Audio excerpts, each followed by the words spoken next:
Good evening, and welcome to Big Z Sports presentation of high school football playoffs. Tonight, the Tuscarawas Insurance Agency, Altman Hospital, DAC Vitamins and Minerals, and TMK Valley Propane presents the West Jefferson Rough Riders versus the Newcomerstown Trojans in this Division 6 Region 23 Week 1 playoff from Lee Stadium in Newcomerstown. Tonight's game is also presented by Battle Motors, Parkway Chrysler Dodge Jeep Ram, First National Bank of Denison, Wood Electric, Parkway Quick Lane, and Keim Home Center. Now, let's head to the Hartzler Quality Housing mobile studio with Nick McWilliams and Adam Ciereszewski.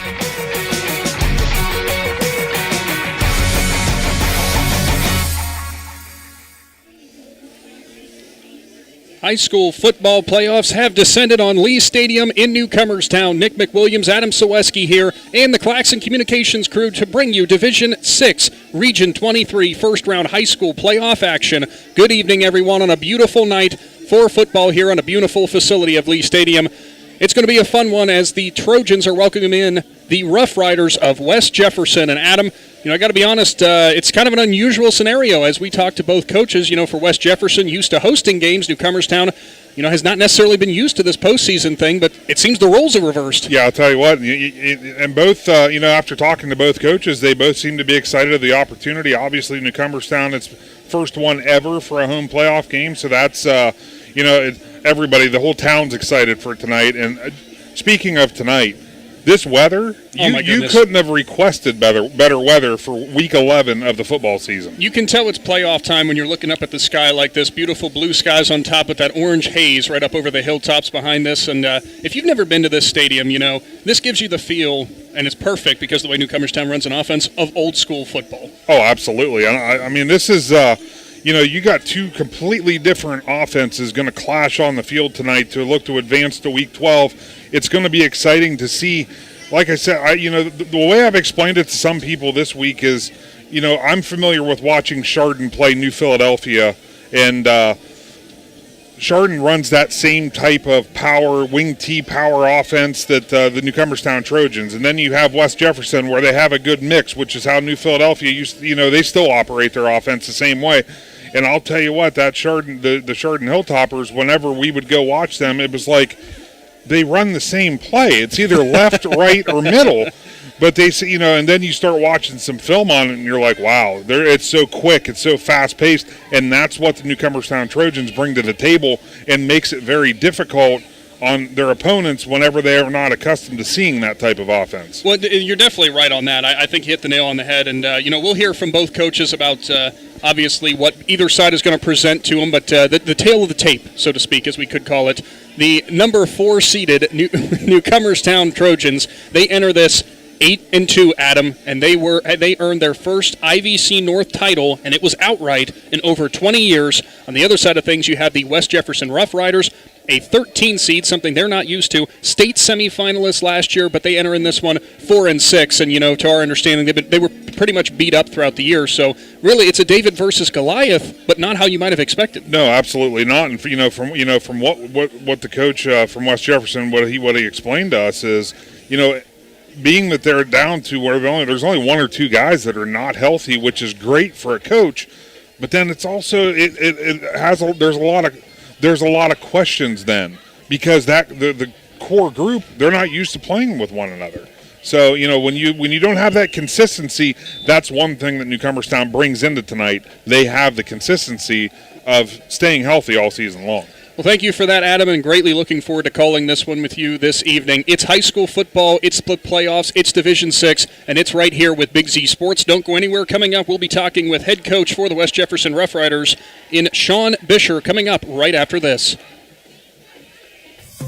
Hi, I'm Zach Motice with the Tuscarawas Insurance Agency. For all your auto, home, farm, and business insurance needs, contact our team at the Tuscarawas Insurance Agency or stop in and see us at one of our 3 locations in Sugar Creek, Strasburg, and downtown New Philadelphia, providing excellent service to the Tuscarawas Valley since 1885. Everyone here at the Tuscarawas Insurance Agency would like to wish all area athletes and teams good luck this fall. When struggles seem too tough, when sickness takes a hold, when cancer picks a fight, when baby's on its way, when life throws you a curveball, we've got you. With nearly 130 years in your backyard, Altman knows you and knows your community better than anyone. We're your neighbors, your friends, your family, and we want you to be the healthiest you can be.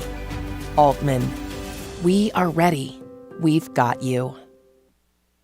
All the way with TMK, service with a personal touch. Fall is in the air. Winter is coming. Call the propane guys at TMK Valley Propane. We make sure your home is warm and cozy all winter long. Serving your local area, we bring you the best in service. Call today. All the way with TMK, service with a personal touch. This is RJ Jacobs from DAC Vitamins and Minerals. Did you know that DAC Vitamins and Minerals has more than 40 proven equine supplements that include daily multivitamins, joint, digestion, reproduction and fertility, calming, and many other specialty products? DAC also carries a complete line of livestock products called DAC Show Contender. Feed DAC Vitamins and Minerals to get the competitive edge in the show pen. We've been feeding champions since 1983.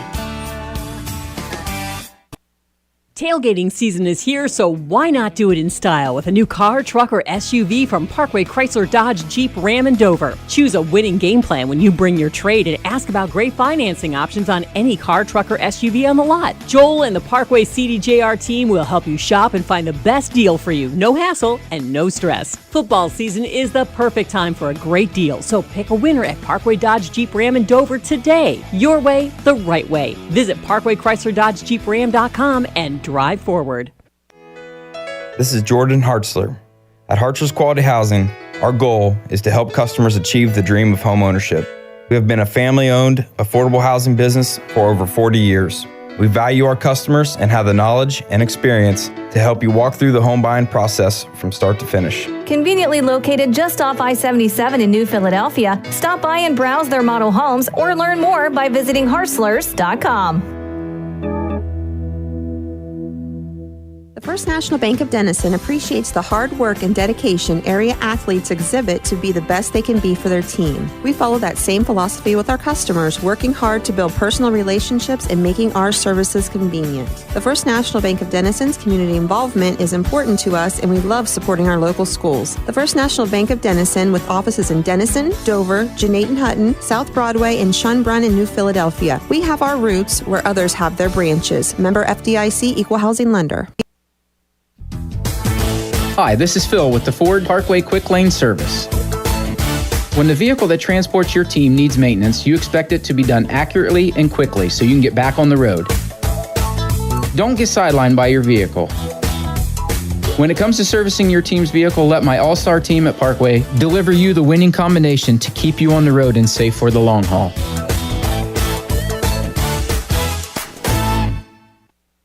Welcome back to the Wood Electric pregame show live from Newcomerstown. Nick McWilliams here with Big Z Sports. Now down to the sideline. Joining me is West Jefferson head coach Sean Bisher. And Coach, very excited to get this underway. You know, for Newcomerstown, it's emotional for them. First ever home playoff game. But for you guys, a return basically to the tournament.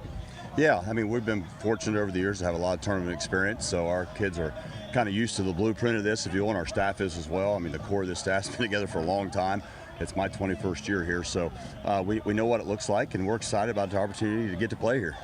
Now, Coach, we were running down through your stats, looking at some of the games that you had this season. You know, your son, Austin Bisher, played in the first few games. I understand got kind of hurt, and then Ethan Hostetler came in and played quarterback a little bit. So for you guys, is it more of a dual quarterback approach heading into this playoff game? It could be. We'll see. I mean, Austin's dressed tonight, so you know, he's back. He's been cleared. He wasn't cleared until Monday of this week.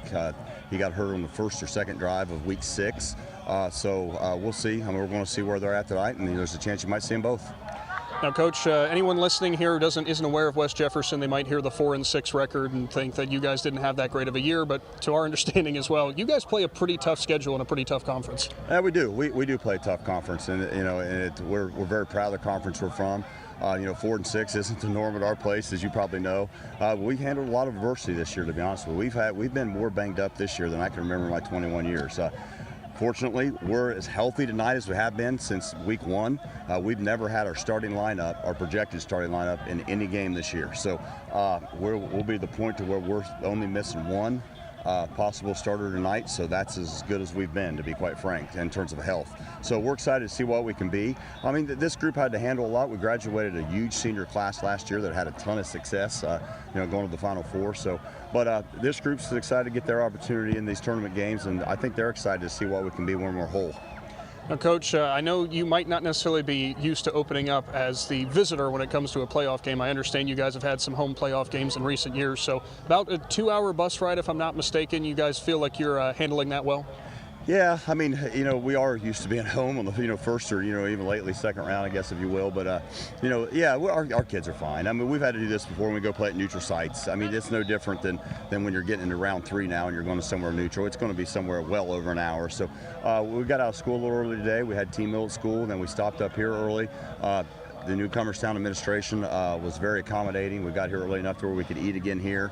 Walk the facility, and it's something too that's kind of unique about playoffs is you get the opportunity to see new facilities. I've never been here, so our kids are excited about that. I mean, look, their stands are already starting to get full, so we know their community is going to be excited about this game. So it brings the energy to us as well, and it should be a great challenge for us.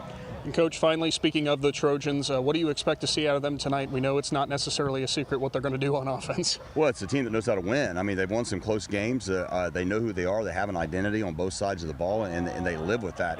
And really, to build a program and win consistently, you got to have an identity. You can't be grab bag. And they're on offense, they have a distinct philosophy. On defense, they have a distinct philosophy, and they don't waver from that. And I like to think that's what people say about us too. We are what we are, year in and year out. Everyone's going to be real good at what we do, hopefully, if we do it the right way from a coaching standpoint. And so you know who they are, and that's how you build a program that's sustainable. Awesome, Coach. Well, thank you so much for your time, and good luck out there. All right, thank you, guys. Appreciate it. That was head coach for the West Jefferson Rough Riders, Sean Bisher. Coming up here in a little bit, we'll have Newcomerstown head coach Dirk Gadd from the sideline, brought to you by Simona Bolteron. Don't go anywhere. Big Z Sports is back with more of the Wood Electric pregame show right after this. Wood Electric has been trusted with all of your electrical needs for over 30 years. They are the place to call for residential, commercial, and industrial work. Wood Electric is available 24 hours a day and ready to help with any electrical problem, outage, or installation. Wood Electric, serving Tuscarawas County and beyond since 1988. Like Wood Electric on Facebook or find them online at woodelectric.net. Tasty Apple, a family-owned and operated business in Newcomerstown since 1974, has been providing candy and caramel apples not only locally, but throughout the country for nearly 50 years. Tasty Apple gives you the perfect option for a sweet treat and can be shipped nationwide. Learn more by visiting tastyapple.com. The Tasty Apple Company proudly supports the Newcomerstown School District and would like to congratulate the Trojans on their 100th year of high school football. Planning your next vacation or home improvement project and worried about managing expenses? CSB can help with that. Setting a goal is the first step to achieving your vision, and CSB's Money Manager tool helps you get started. Whether you are recovering from Christmas spending or preparing to send kids to college, the Personal Financial Management tool helps you set goals, track your spending, and monitor your progress. Money Manager is available within CSB's online banking. Check it out today. The Commercial and Savings Bank, member FDIC.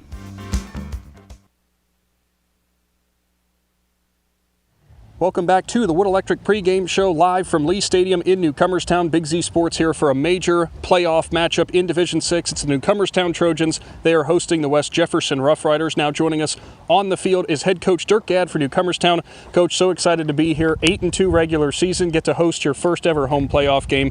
I know this has to be exciting.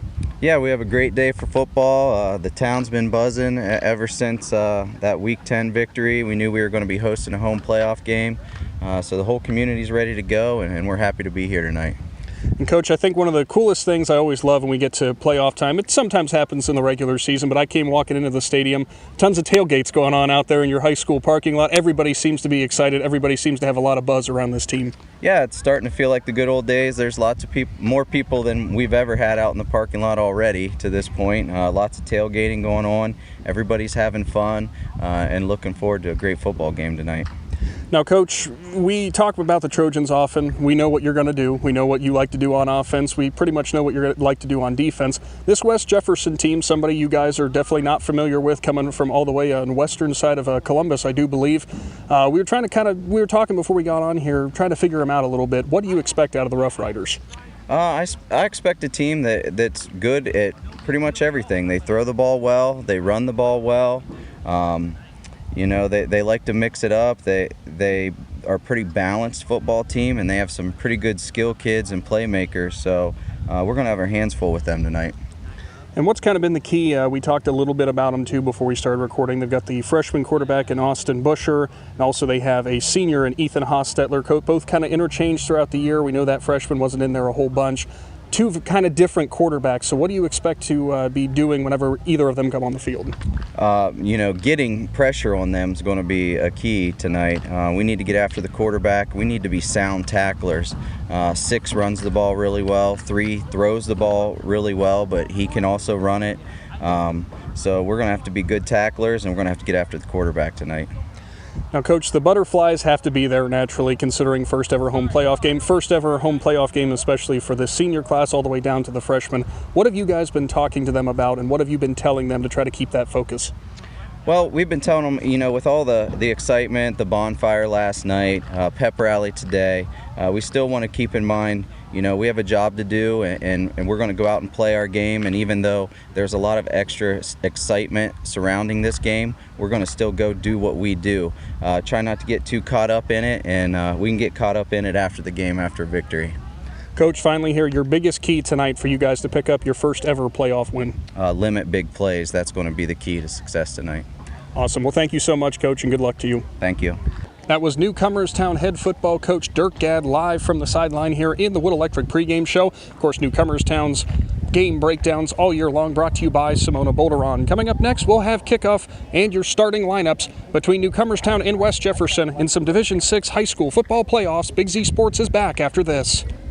Dr. Nathan Springer is in the business of making smiles, specializing in braces and Invisalign for children and adults. Dr. Springer provides smiles that can be recognized anywhere. Just look at the winning smile on some of the players. Compliments of Dr. Nathan Springer Orthodontics.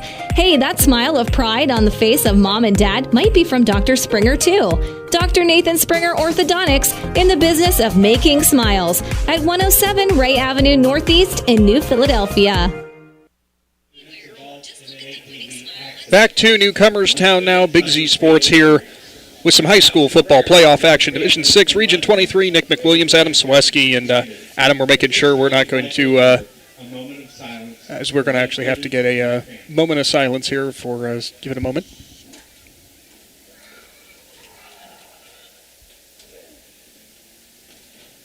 And we thank you. I unfortunately did miss what that was for naturally, but it does feel like we are going to be getting our national anthem, so we'll actually go ahead and take another quick time out here before we come back, and then we'll run down the game. Big Z Sports is back after this. Beautiful fall colors are upon us. Unfortunately, when they fall, they can make a mess of your yard. Morgan Landscaping in Newcomerstown is offering a fall cleanup special, and by simply mentioning you heard this ad, you can save 10%. Morgan Landscaping strives to be your preferred landscaping company in the area through their creativity, attention to detail, and integrity. For your fall cleanup needs and any landscape job you've been dreaming of, give Morgan Landscaping a call today at 330-401-6871 or visit them online at morganlandscapingohio.com.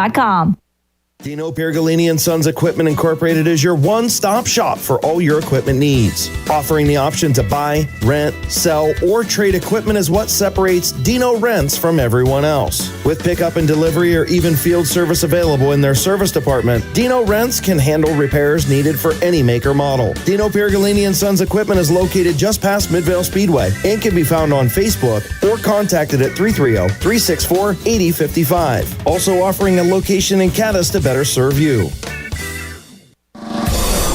Is your vehicle banged up? Do you want fast, professional service to get you back on the road? This is Garrett Jacobs with AutoWorks Collision Center. We service cars, trucks, SUVs, and even semi-trucks and RVs. Whether you need auto glass replacement, paintless dent repair, assistance with warranty and insurance, or just a free estimate, AutoWorks has you covered. We even offer alignments for your heavy-duty vehicles like buses, motorhomes, and semis with our state-of-the-art Hunter alignment system. Call 330-878-4223. Open Monday through Friday, 8 to 5. Let AutoWorks of Strasburg work for you.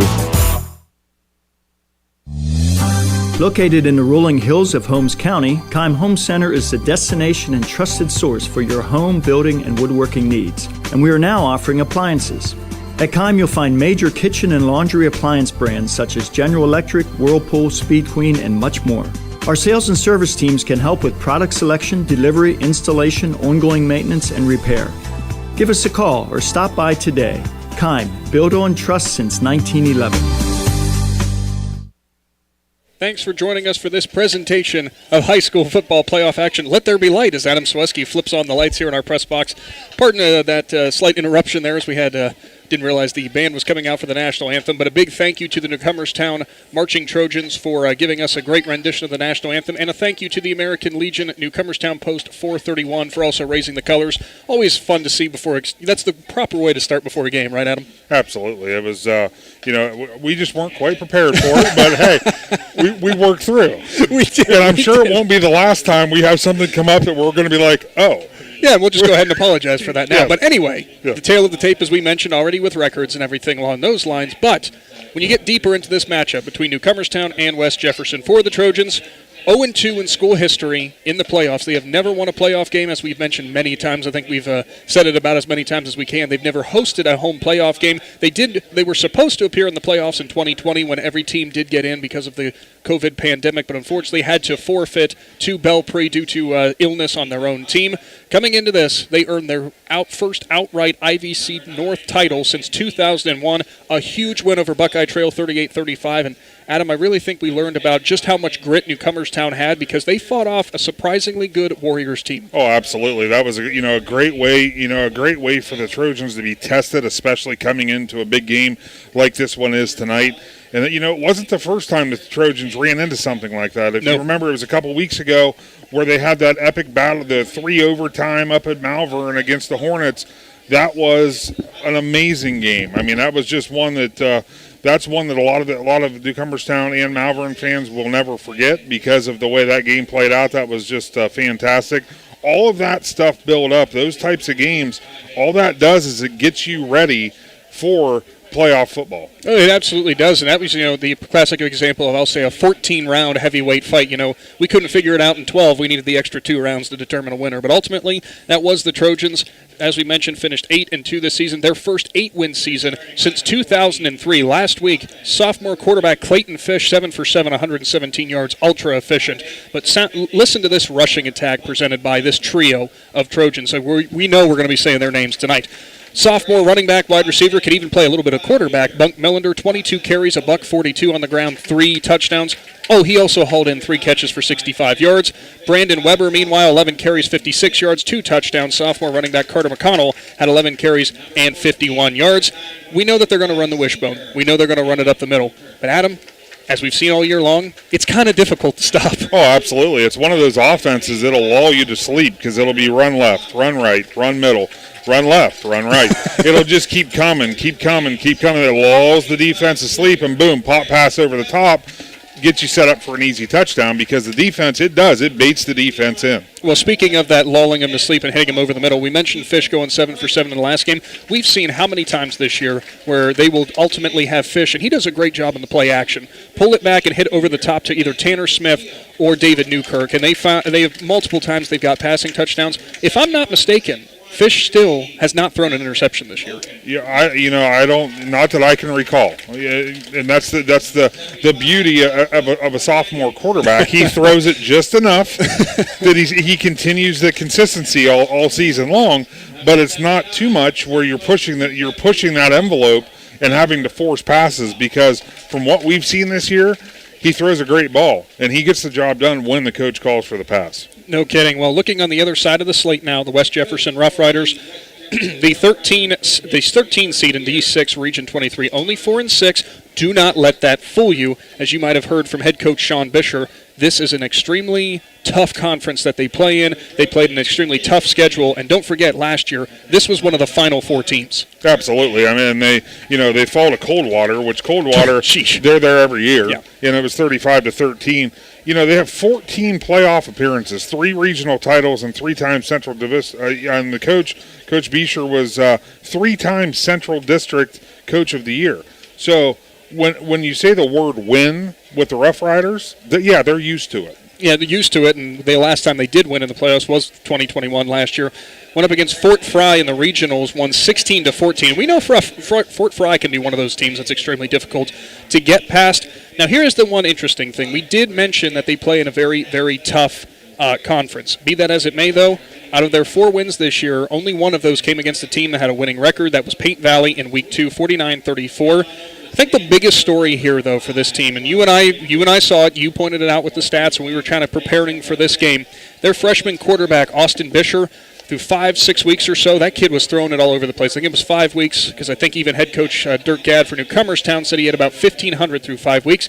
Ultimately got a knee injury. Offense really kind of fell apart after that. Yeah, it looked like it really slowed things down. The numbers through the air and on the ground, they kind of went down. Obviously, we're not real familiar with their opponents, so it could have had something to do with who they were playing in those games as well. But yes, just looking at it from a numbers standpoint, it did look like it went from 400 to 500 yards per game down to about 250 to 300 yards per game, which is a big difference. The question that's going to be answered for me with the Rough Riders is, now that everybody's healthy, what's the continuity on the field going to look like? Because these kids have not had an opportunity, from what it sounds, to play a lot of games together, and now you're on the road, in an environment that it sounds like they're not real used to with the grass field. There's just a lot of variables coming into this game. Well, not even just that. Think about this for a minute. You haven't played together as a team yet, really, since week 1 because of injuries. You're here and after a 2-hour bus ride, which head coach Bisher said that they responded well and they had good attitudes for him. We love to hear that, and we hope to see the absolute best out of the Rough Riders. But the other thing that might get really interesting, you're going up against a offense that's probably nothing you have seen all year long, and especially not what you had practiced for throughout spring training or throughout your training camp. Yeah, absolutely. The wing T is one of those offenses that you can watch it on film. Wishbone, I'm sorry. Yeah, the wishbone. I did the same thing all week. The wishbone, it's one of those offenses that, you can watch it on film, but you can't pick up the quickness when you're watching it on film, because those guards and those tackles, they're moving so fast to set those blocks. You just don't know what it's like until it's a live ball. Yeah, and I got to see them up close and personal, Newcomerstown, that is, a couple times this season, and whenever I hear wishbone or even wing tee or anything like that, we call them old school offenses, I thought, well, how's Newcomerstown going to move the ball? How will the Trojans actually get their bread and butter in terms of actually getting the ball down the field? And then I watched that quickness, that decisiveness between Fish to Brandon Weber or Bunk Milland or Carter McConnell, even sometimes Krishar McCormick in there. David Newkirk, I think, has even taken some carries. It is insane sometimes how quick they can get that ball out. And for a defense, if you make one wrong move somewhere, you're going to leave a hole open. And the thing is, when you run an offense like that, you need 3.3 yards per carry. Yeah, on an average, and you're going to keep moving. And what it does, it wears defenses down.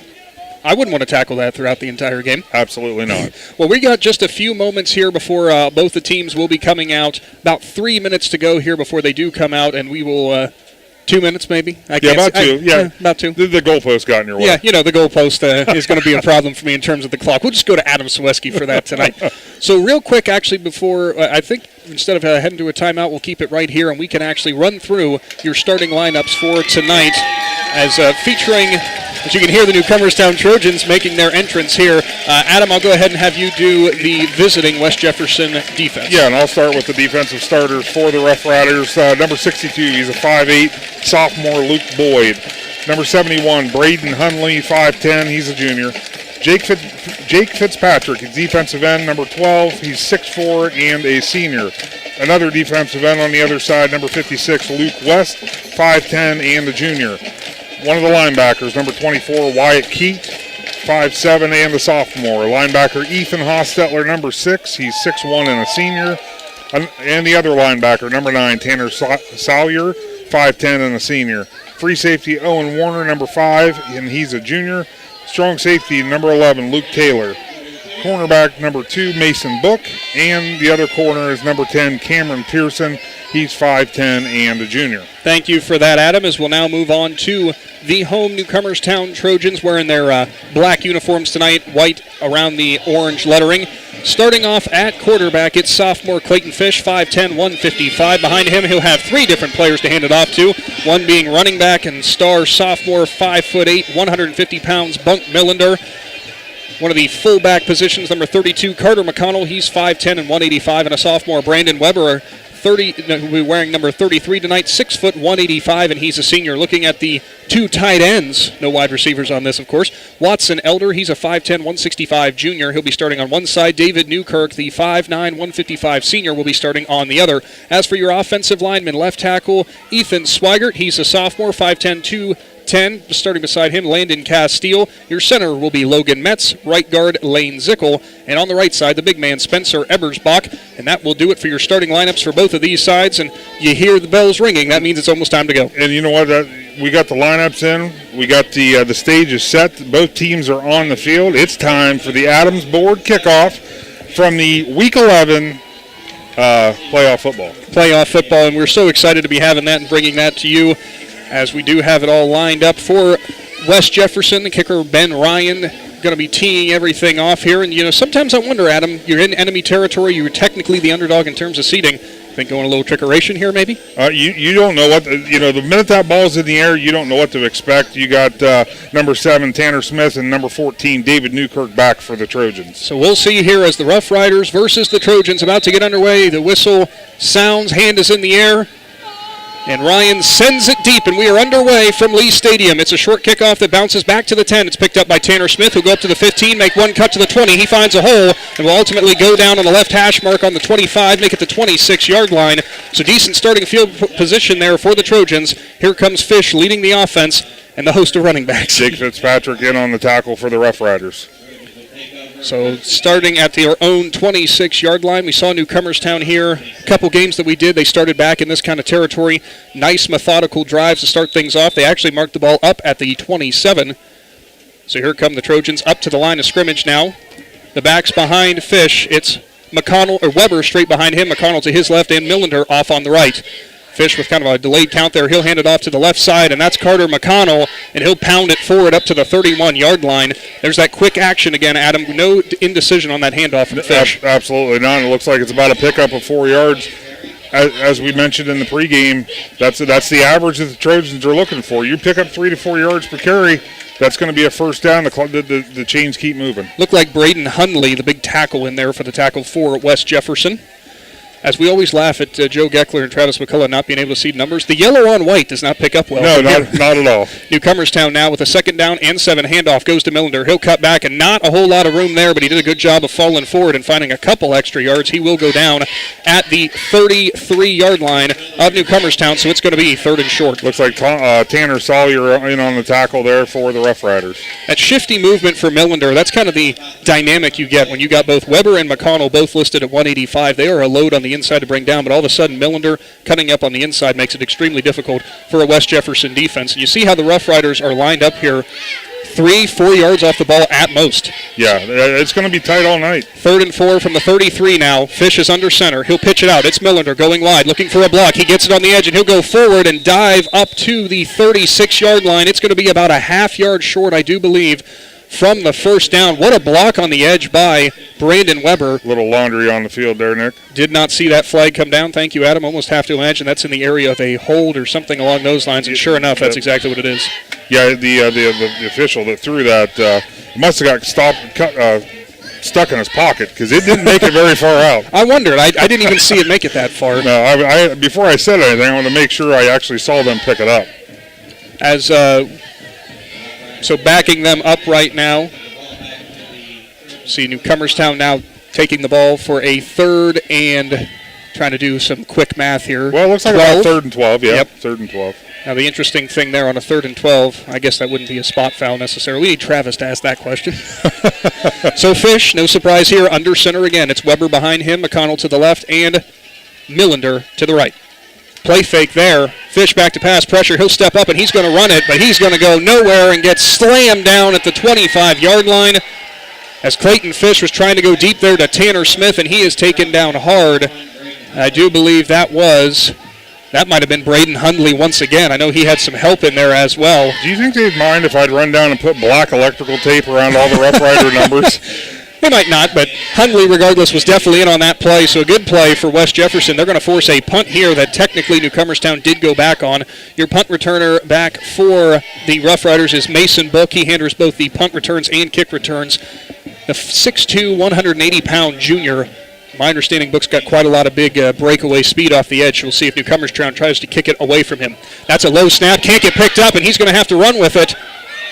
Newcomerstown trying to do something with it, but he's not going to get any farther than the line of scrimmage as a botched hold on that low snap for number 3 for Newcomerstown. Did not quite have that one in his hand. Unfortunate turnover there, so West Jefferson has it deep in Trojan territory. Big Z Sports will return with play-by-play action after this. Ron's Heating and Cooling in Denison has been serving this great area since 1977. At Ron's, no matter what your needs, they can handle it. From heating and cooling to standby Generac generators, water heaters, tankless water heaters, mobile home equipment, duct cleaning, and 24-hour no-heat service. Winter, spring, summer, or fall, all you have to do is call 740-922-5252. Ron's Heating and Cooling proudly supports high school sports and would like to wish best of luck to all local athletes participating this season. Back to Lee Stadium, Newcomerstown now on the defensive side. West Jefferson completes their first pass of the game, a swing pass over to the right side. I do believe that went to number 8, Jesse Harper on the right. He got quite a big gain, so it's first down, 1st and 10 from the 11. Rough Riders really trying to spread the ball out in the first play. Already in the Jeff Wallach LLC red zone here for the Rough Riders. Snap is taken, back to pass. It's Bisher. He's going to go to the left side and slings it over his receiver who had a step on Tanner Smith. Incomplete. Will now move down to 2nd and 10. And you see Bisher kind of hobbling off the field after that play. Maybe that's still that knee injury? Yeah, I mean, it's. I'm sure he's coming back. Yeah, I'm sure there's going to be some soreness there. He looks to be running okay, though. Bisher did get knocked down on that play, and do believe the one coming around from the edge was Carter McConnell from his outside linebacker spot. So 2nd and 10 from the Newcomerstown 11. 9:13 to go in the first, no score. First drive for West Jefferson. Bisher has it in the pistol formation, single back behind him. He'll turn, hand it off, run to the right side, now he'll cut it up the inside, and Newcomerstown nearly spun him around into the end zone, but instead the Trojans ultimately knock him down, I'll say at the 2-yard line, so it's going to be 3rd and very short. Yes. The run on that one was for Tanner Salyer. About 3rd and 1 there, Nick. It's they do have the ability to get a first down inside the 1-yard line. Newcomerstown actually did throw him forward there for about 1.5 yards. Well, sometimes with those legs churning makes it hard, so good run by Salyer. Yes. So a big 3rd down and 1 here. Newcomerstown defense looking to hold. It's a pistol formation again. Bisher lined up with Salyer behind him. 1 wide receiver on the right, tight ends on the left. Motion now from right to left for 1 tight end. Handoff goes back to Salyer. He'll cut up on the inside. We've got an immediate flag flying out. He will run into the end zone, but it looks like they're going to wave that one off, and we're going to get maybe an illegal procedure there. Probably, I think that motion man was still running. Yeah, it looked like a illegal procedure, false start on the offense. Yep, illegal shift, sure enough, so that'll back him up, give the Trojans a little bit of, I guess you could say, breathing room on the defense. Yeah, 3rd and 6 now for the Rough Riders. That obviously they didn't have any trouble getting that 1.5 yards that they needed for the score on that play. Hopefully Newcomerstown will tighten it up a little bit more here. 3rd and 6 from the 8-yard line. Sounds really weird to say. 8:25 to go in the first. West Jefferson comes out, similar formation. They've got wide receivers bunched up on either side of the line. It's a pistol formation again. Bisher in front of Salyer in that pistol formation. Motion left to right. Bisher back to pass. He'll roll right, go deep to the back corner of the end zone, and it is caught for a touchdown. Wow, on the right side. It was real close, but it looks like Jesse Harper, I believe, came down with that one. And West Jefferson takes the early 6-0 lead. Did a great job there dragging his feet to be able to keep that in. I was from my angle, it looked like it was going to be very close. I didn't know if he got a foot down in time or not, but what a great catch he made. Did make a great catch. So now the extra point upcoming here, and boy, that was really close on the sideline. Could not really tell if he got his foot down or not, but I do believe that, sure enough, they thought he got it in the back corner. So West Jefferson takes the early lead here. Extra point upcoming. Kick is up, nearly blocked off the edge. And that one will catch the left side. It's good. 7-0 is your score. 8:18 to go here in the first. Trojans get the ball when we come back after this. Is there anything better than high school sports? Hi, this is Dan Hosteller of Ferris Chevrolet Buick Toyota. High school sports brings out the best of our high schools and our communities, and the people at Ferris have always been behind the importance of athletics and academics. Just like we believe in the great cars and trucks that we sell and service every day. Like high school sports, we are a great tradition in the area. Ferris on the Wabash, New Philadelphia. Back with Big Z Sports in the high school football playoffs. Nick McWilliams, Adam Ciereszewski. 7-0 is the lead for West Jefferson. The Rough Riders take the lead on a Owen Warner touchdown reception. Sorry, got that one wrong. So Owen Warner into the end zone, the big wide receiver for, well, actually he's not listed as a wide receiver, but just big utility player for the Rough Riders. Yeah, absolutely. I'm still in awe almost over that catch. That was a great ball that Bisher threw into the corner, and he was able to toe tap it, I guess, for the score. What a great way to start the game for the Rough Riders. So we'll see what Newcomerstown can do. Back deep is Tanner Smith and David Newkirk. Kick is up. It's going to the left side to Smith. It's going to be 1 hop, 2 hops, and it'll roll back. Smith has no problem fielding that one, and he gets blown up. And the ball comes out. It's on the ground, but they're going to call him down by contact. Boy, was that close. Smith was getting spun around there, and he got held up just long enough that a West Jefferson player came and hit him high, but they said the knee came down. Yeah, it was kind of nonchalant on the whistle. It was kind of a slow whistle. I mean, the side judge saw it, but he was taking his time blowing the whistle. I think that's what was causing the confusion. Could be so. So not great field position for the Trojans there on what ultimately was about a 7-yard return for Smith. So 1st and 10 from their own 17. Newcomerstown trails 7-0, 8:12 to go from Lee Stadium. There's that wishbone offense again, of course. On the right side, Watson Elder. Left side, Tanner Smith, I do believe. Fish turns around, hands it off. Carter McConnell off the right side, and he meets someone in the hole, and he runs him over. Still on his feet, McConnell will finally go down after a gain of about 5 or 6 there. Boy, some big power running from McConnell. Yeah, good hard run there by McConnell. Definitely got into the second level of the Rough Rider defense, which is what the Trojans are looking to do. It's going to set up a 2nd and 4. Stay ahead of the sticks. That's what they're going to need to do tonight. You think that corner might think twice about coming to meet McConnell up in the hole after that. What a big-time run. Fish under center. Behind him, Weber again. McConnell to his left. Millender off on the right side. Fish fakes the handoff to Millender. It goes up on the inside to Brandon Weber. Some hard-earned yards there, maybe a yard or 2, setting up a 3rd and very short. Weber kind of that short yardage specialist. Trying to see who made that tackle in there for West Jefferson. Clogging that hole almost immediately, I do believe, was Jake Fitzpatrick, the 6'4", 190-pound senior defensive end. Yeah, he's been in on a lot of stops for the Rough Riders early on tonight. So 3rd down, and they're going to say 1. It's about a pretty long one. Newcomerstown has it on their own 26, about 7 minutes to go here. We'll see if they hand it off to the power specialist again. Fish has it. He'll hand it off. It's Millender instead. He'll dance out to the outside, and he's going to get enough for the 1st down. Millender's so very difficult to bring down on first contact, as they are going to signal for the 1st down there for a second. I thought they were acting like the ball came out again. No, yeah, they were just trying to unpile. There's going to be a pile after every play, that's for sure. Every Trojans play, that's for sure. Checking out is Hunter Amore. Checking back in for Newcomerstown is the senior David Newkirk. So that 2-yard gain, good enough for what I believe is the first down of the game for the Trojans. It's Fish under center. Weber, McConnell, Millender make up the backfield again. He'll turn, and he bobbles the snap. It's on the ground. Fight for the ball at the bottom of the pile, and I think Fish might have grabbed a hold of it, and he did somehow. Big break there for Newcomerstown. I think he tried to turn around too quick before he had the snap. Yeah, and I think the lineman may have stepped on his foot, too. It just looked like it got awfully congested right after the snap. They were fortunate to fall on that, because that's the last thing you want to do is give the Rough Riders the ball in your territory twice in the first quarter. 6 minutes to go in that first quarter. 2nd and 12. Newcomerstown down by 7. Just pulled off their first down, but a miscue on 1st down sets them behind the sticks. Fish turns. He'll fake that handoff. He'll sling it off to the right side, and somehow hauled in by Bunk Millender. Wow, what a catch by Bunk Millender. Millender wrestles it away from the cornerback, and I have no idea how. Adam, from here, I thought that was going to be a pick all the way as Fish kind of underthrew it, and Millender wrestled it away. When it was in the air, I was thinking pick six, not only a pick, but maybe pick six, because the DB, he had a beat on it. What a play for Millender, the sophomore. We said he's Mr. Do-It-All, and he saved him right there, saved this drive for certain, as it'll now go to about a 3rd and 5 from the 33. Newcomerstown looking for a first down. Fish lines up in the wishbone, turns around, fakes the handoff, and they're going to throw it again. Fish loads up, fires it downfield, and it's behind David Newkirk.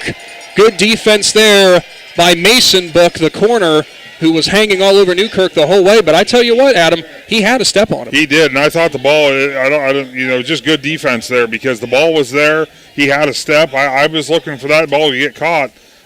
Great defense there by the Rough Riders. So punt formation now coming out for the Trojans. But it actually looks like the Rough Riders don't necessarily believe it, Adam, as they're keeping their defense up close. We did see Hunter Amore throwing a little bit in the pregame. He is their punter, and now we're going to get a deep man for the Rough Riders. As he looks a little confused back there. A little early to be doing, I would think, to be doing anything like that. Punt is in the air, wobbly end-over-end kick, and it's fielded at the 40. First man misses, and the next two will not. Newcomerstown knocks down the returner at the 45-yard line. West Jefferson ball. When we come back, they lead 7-0. Newcomerstown on defense. Big Z Sports returns after this. At Kaufman Realty and Auctions, you've got options. Your property is unique, and our agents know how to sell it. Whether it's a traditional listing or live auction, we'll earn you top dollar. Our agents will utilize whichever method of sale works best. When buying or selling your next home, call on Kaufman. West Jefferson starts on their own 44-yard line. Newcomerstown on the blitz. Ball is in the air, way deep and way over the head of the intended receiver for the Rough Riders. That time around, it was Bisher who couldn't quite connect on that seam route. Good reaction by Newcomerstown there on that immediate deep pass. Yeah, it looked like the receiver didn't know the ball was coming until it was too late, and it was a little overthrown. So make it 2nd down and 10. West Jefferson leads 7-0, starting down at their own 44-yard line. Rough Riders so far in this one haven't really had the ball on offense that much, of course, but they did ultimately make the most of their only offensive drive, getting in the end zone for that 7-0 lead. Bisher with a little pop pass there from the left to the right side. He cuts it back inside. West Jefferson gets it up the middle for a first down to the Newcomerstown 42. Didn't quite see who got that pop pass, but that was a well-run play. Yeah, absolutely. It was enough for a First Federal Community Bank first down. And, those quick hitters, a lot of motion in the backfield, those are hard for the defense to stop. I do believe it looked to be number 32 or 34, Ryder Brown, maybe Carson Pearson. Boy, I cannot see the numbers from up here. Well, I'm looking at the live stream that you could be you're watching right now is number 35. Shotgun snap, Bisher, and he's leveled as he lets it fly to the left side. Carter McConnell lays the wood to Bisher, and that pass was incomplete. What good effort there. Number 35 would be Spencer George, the senior, for the Rough Riders. Thank you for that, Adam. Yeah. We're not exaggerating, folks. You're getting the nice close-up view from the cameras. We are not, and it's hard to see. So, move it to 2nd and 10 from the Newcomerstown 44-yard line. It'll be Bisher once again as he lines up very, very deep, about 7 yards from the ball in this shotgun snap. Spreading things out, 2 wide receivers right, one on the left. Pop pass again. It goes to George off the left side. Newcomerstown in pursuit. He's going to get the edge, and he got leveled at about the 35-yard line, which will be enough for a first down. No, we're going to call it about a yard short. Maybe have a measurement here, Adam, as Newcomerstown. They're moving it now. Thank you for that. Newcomerstown eventually got to him, but boy, there's a lot of speed off the edge for George. Not a player that we were necessarily looking for to be contributing big in this. No, absolutely not. That's the first time when he caught the first pop pass, I was looking on the starter sheet, and he's not on there. So that was, fortunately, you had the roster, so you were ready to go. We all make mistakes. On the 2 wide receivers on the right side, 1 on the left, tight end also on the right. Bishler in the shotgun, has 1 running back beside him. It's George. Pass In the air now for Bichler, deep to the left side, and it's over his intended target. Good defense by David Newkirk, but that one sailed out of bounds, and I don't think that was really catchable anyway. Well, Bichler, he's got an arm. He slings it. He can air it out, that's for sure. So the deep ball is definitely in play tonight. Looked like he was going for Mason Book. So now it's 2nd down and 10 once again from the 34-yard line this time around for West Jefferson. Trojans trying to clamp down on defense. They trail 7-0, 3:43 to go. It's a pistol formation again. 3 wide receivers, 1 tight end out there. George the running back. Bichler back to pass. Big pass rush coming in. It's a screen over the head of George and nearly picked off.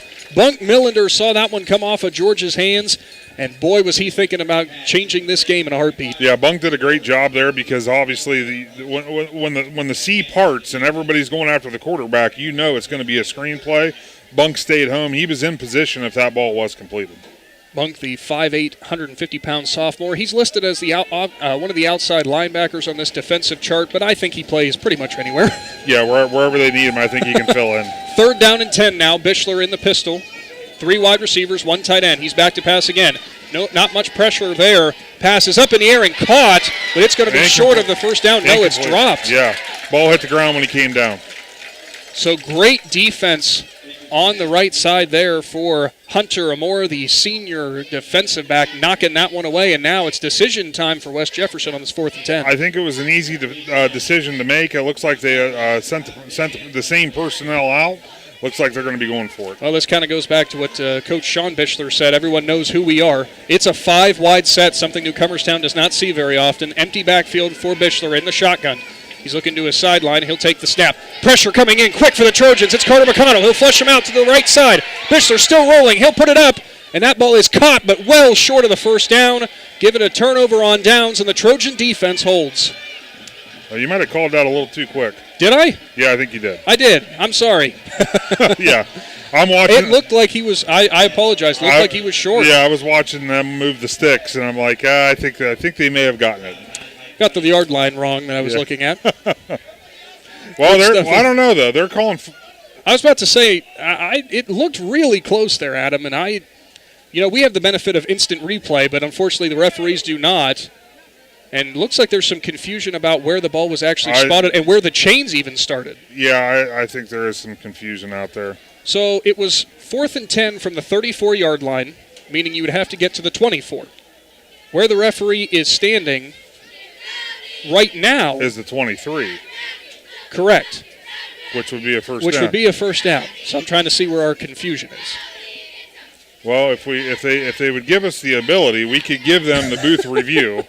We could, yeah. We could just lean over to the Claxon Communications crew, which I'm sure we're still going to get instant replays on. Oh, no, not today. Never mind. So we're going to see if we get this sorted out as the referees talk it over. And I think they're going to try to figure out where the original yardage to gain was. But you already moved the chains, and they are just going to call a first down. And, Adam, you thought you saw it pretty clean that ball was far enough. Where he caught it, I thought that there was going to be enough yardage gain for the first down. I don't know honestly, I don't know what this confusion's about. They probably heard me making the call and saying it was short, which it clearly wasn't, apparently. But we got confirmation now. It is going to be called a first down. So 1st and 10 on the 20, we'll call it 23.5-yard line. 7-0 the lead for West Jefferson. Newcomerstown's defense trying to rally here. Bichler turns, hands it off. George, he'll cut it up. Back in the middle, and he gets planted at the 15, but spins around and still goes up to the 13. Big-time runs for this Rough Riders team. Yeah, good hard run there. I mean, they're not done at contact. They're spinning off tackles, and it looks like that was good for another First Federal Community Bank first down. It's Spencer George who's been carrying the load out of the backfield for the most part for the Rough Riders. 4 wide receivers, make it 3 wide receivers, a running back, and a tight end out there, but it's an empty set. Bichler stands in the shotgun. He'll get a man in motion. It's George. Pop pass, again, off the right side. Looks diving like for that tackle. Could not make it. And Newcomerstown will finally get him down at the 6-yard line. And I'm with you, Adam. I think it might have been Carter McConnell who broke through, but somehow ended on his face, and he had 2 players around him. Yeah, McConnell was getting tackled as he was trying to seek that play out, and obviously it got missed. But another good run there by the Rough Riders. So Newcomerstown they're going to have to figure out something out with these pop passes. That's been something that's West Jefferson has really been getting chunk yardage with. Yeah, it wouldn't be a huge surprise to see it come right back the other way with it. This time around, it's a pistol formation. Bischler in the shotgun. Tanner Salyer, the running back, behind him. It's a tight set. He'll turn, hand it off. Up the middle, Salyer, and he gets planted at the 4, and he'll go no further that time. I believe that was a big play in the middle of that defense by Landon Castile for the Trojans. And it was big number 68, also teaming up with him, Spencer Ebersbach. That's two big boys in the middle making that tackle. The Rough Riders, they're in the same position they were in last time they were in the red zone. They can get the first down. It's 3rd and 1 at the 4, so they do have the ability to get that first down. Minute 38 to go. West Jefferson leads 7-0. Newcomerstown trying to hold them out again. It's a pistol formation. Salyer, the lone back. It's tight formation again for the Rough Riders as well. Motion from left to right. Turns and handoff. Salyer hard off the right side. Nope, play fake. He'll go to the back of the end zone, and it is caught. Touchdown in the back corner for West Jefferson. Rough Riders take the 13-0 lead. It was good defense, but ultimately West Jefferson pulls it down. Didn't quite see who pulled it in. I do believe it might have been Mason Book again. Nope, going to take that back. It's Jesse Harper instead for West Jefferson. Really can't see from up here, but ultimately the 13-0 lead for the Rough Riders. Great play fake there by Bischler. It had me fooled. I thought they were running right. Next thing I know, he's throwing it out to the left side of the end zone. Great play design and execute for the second touchdown of the game. Ben Ryan, the kicker, in now for West Jefferson. He'll ready himself.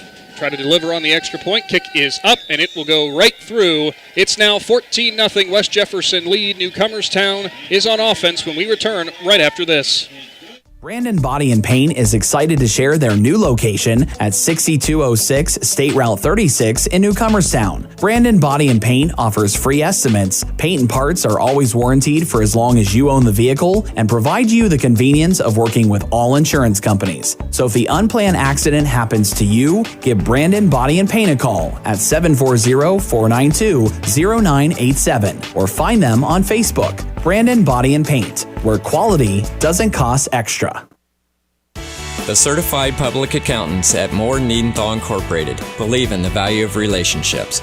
Moore Niedenthal has been in business for over 40 years in your community, helping individuals and businesses grow. Moore Niedenthal can help manage and prepare your payroll, plan your estate, and prepare your business and personal income taxes. Stop in to the new Moore Niedenthal facility on North Worcester Avenue in Dover and become a valued client today. Back to Lee Stadium, where the Newcomerstown Trojans are behind 14-0 to West Jefferson. And Adams board kickoff goes to Tanner Smith on the left side. Smith will go up the sideline, and he'll make it up to the 30, fall forward to maybe the 32, 33-yard line. And that's where the Trojans will take over. 14-0 is the lead in this Division 6 Region 23 showdown. And Adam, for Newcomerstown, you find yourself behind by 2 scores on your home grass, but no time to panic. No time to panic, but saying the same thing though, only a minute left in the first quarter, but you can see the way this game's going to play out. There's going to be a lot of scoring done by the Rough Riders. The Trojans are going to have to start matching those scores, even if they're down. Even if they're down one score, even if it's a 7-point game, they got to start matching the scores. For sure. So the wishbone offense again for Newcomerstown. Pitch out to the right side. It's Millender. Millender makes a move. He'll cut up and he'll get leveled after a gain of about 3, make it 4 yards maybe, as we have a player down for West Jefferson there on some hard inside running, and we're going to get a timeout on the field. Big Z Sports will take a Kaufman Realty timeout with them, and we'll be back right after this. Fall brings cool evenings, football games, and weekend camping. Muskingum Watershed Conservancy District has the perfect way to recharge after a long week at work. A place to sit around a campfire making s'mores and relax as you watch the snapping and flickering flames dancing under the moonlight. Choose a campsite at Atwood or Tappan Lake Park for your fall weekend getaways. Camping is the perfect way to spend an evening under the stars with family and friends. Reserve your campsite now at mwcd.org. PAC Drilling, a family-owned and operated company since 2005 in Bolivar, takes pride in being an economic oil and gas drilling company. PAC's objective is to contribute to American energy independence through profitable development, operation, and marketing of oil and natural gas wells. PAC also employs operating technicians to oversee each and every well drilled to maximize its productivity and longevity. Contact PAC Drilling at pacdrilling.com. And we're back to Newcomerstown High School. Quick time out there. It was the linebacker, the sophomore Wyatt Kite, but he eventually got up for the Rough Riders, so great sign there. 2nd down and 6. Newcomerstown on their own 37-yard line. It's the handoff to Millender. He'll plunge forward and dive and get near that 1st down. Very close. He'll dive up to the 42-yard line. Good run for Millender. Somehow just finding his way through the hole, Adam. Yeah, and that's the type of runner he is. He's that shifty back. He can find those little creases and make the most of them. It looked like he was down after maybe 1.5 yards, and somehow there he goes for an extra 5 yards. Not sure how he does it every single time. 3rd and 1, just 24 seconds to go here in the first quarter. Newcomerstown down 14-0, starting off a nice little drive here. Wishbone offense again. Fish turns, hands it off. It's Millender, and he'll plunge forward for the 1st down at the 45-yard line. First fed first down there for the Newcomerstown Trojans. The clock does stop as they move the sticks. There's 11 seconds left. Be interested to see as the clock starts. That should end the first quarter. Looks like the Trojans will not get a snap away, so we will step away and return for your second quarter of high school football playoff action. Newcomerstown trails West Jefferson 14-0. Back to Lee Stadium after this. This is Carly Mills. At First Federal Community Bank, our mission is to empower the financial well-being of our community one person at a time. Through integrity and quality, we earn the trust of our customers and exceed their expectations. First Federal Community Bank, investing in our community since 1898. Serving your banking needs in Dover, New Philadelphia, Yurksville, Sugar Creek, Berlin, and Mount Hope. First Federal Community Bank, member FDIC. Tasty Apple, a family-owned and operated business in Newcomerstown since 1974, has been providing candy and caramel apples not only locally, but throughout the country for nearly 50 years. Tasty Apple gives you the perfect option for a sweet treat and can be shipped nationwide. Learn more by visiting tastyapple.com. The Tasty Apple Company proudly supports the Newcomerstown School District and would like to congratulate the Trojans on their 100th year of high school football. Back to Newcomerstown. The Trojans have the ball 1st and 10 on their own 46, but trail 14-0. Nick McWilliams, Adam Ciereszewski here. I'm going to try to catch a football. As I see, they don't look like footballs. They almost look like basketballs. Fish with the handoff to Carter McConnell and another hard run. He'll get up to the 50-yard line. Good burst there for the Trojans. Well, one of their running backs. Real quick, Nick, I got a Ferris Chevrolet scoreboard update. Garraway, they lead Smithville 20-0 in the first quarter. Canfield, they're leading New Philadelphia 7-0. That game in the second quarter. Dover leads DeSales 6-0. Ben Ham to Tyler Stevenson on a 17-yard touchdown. 6-0.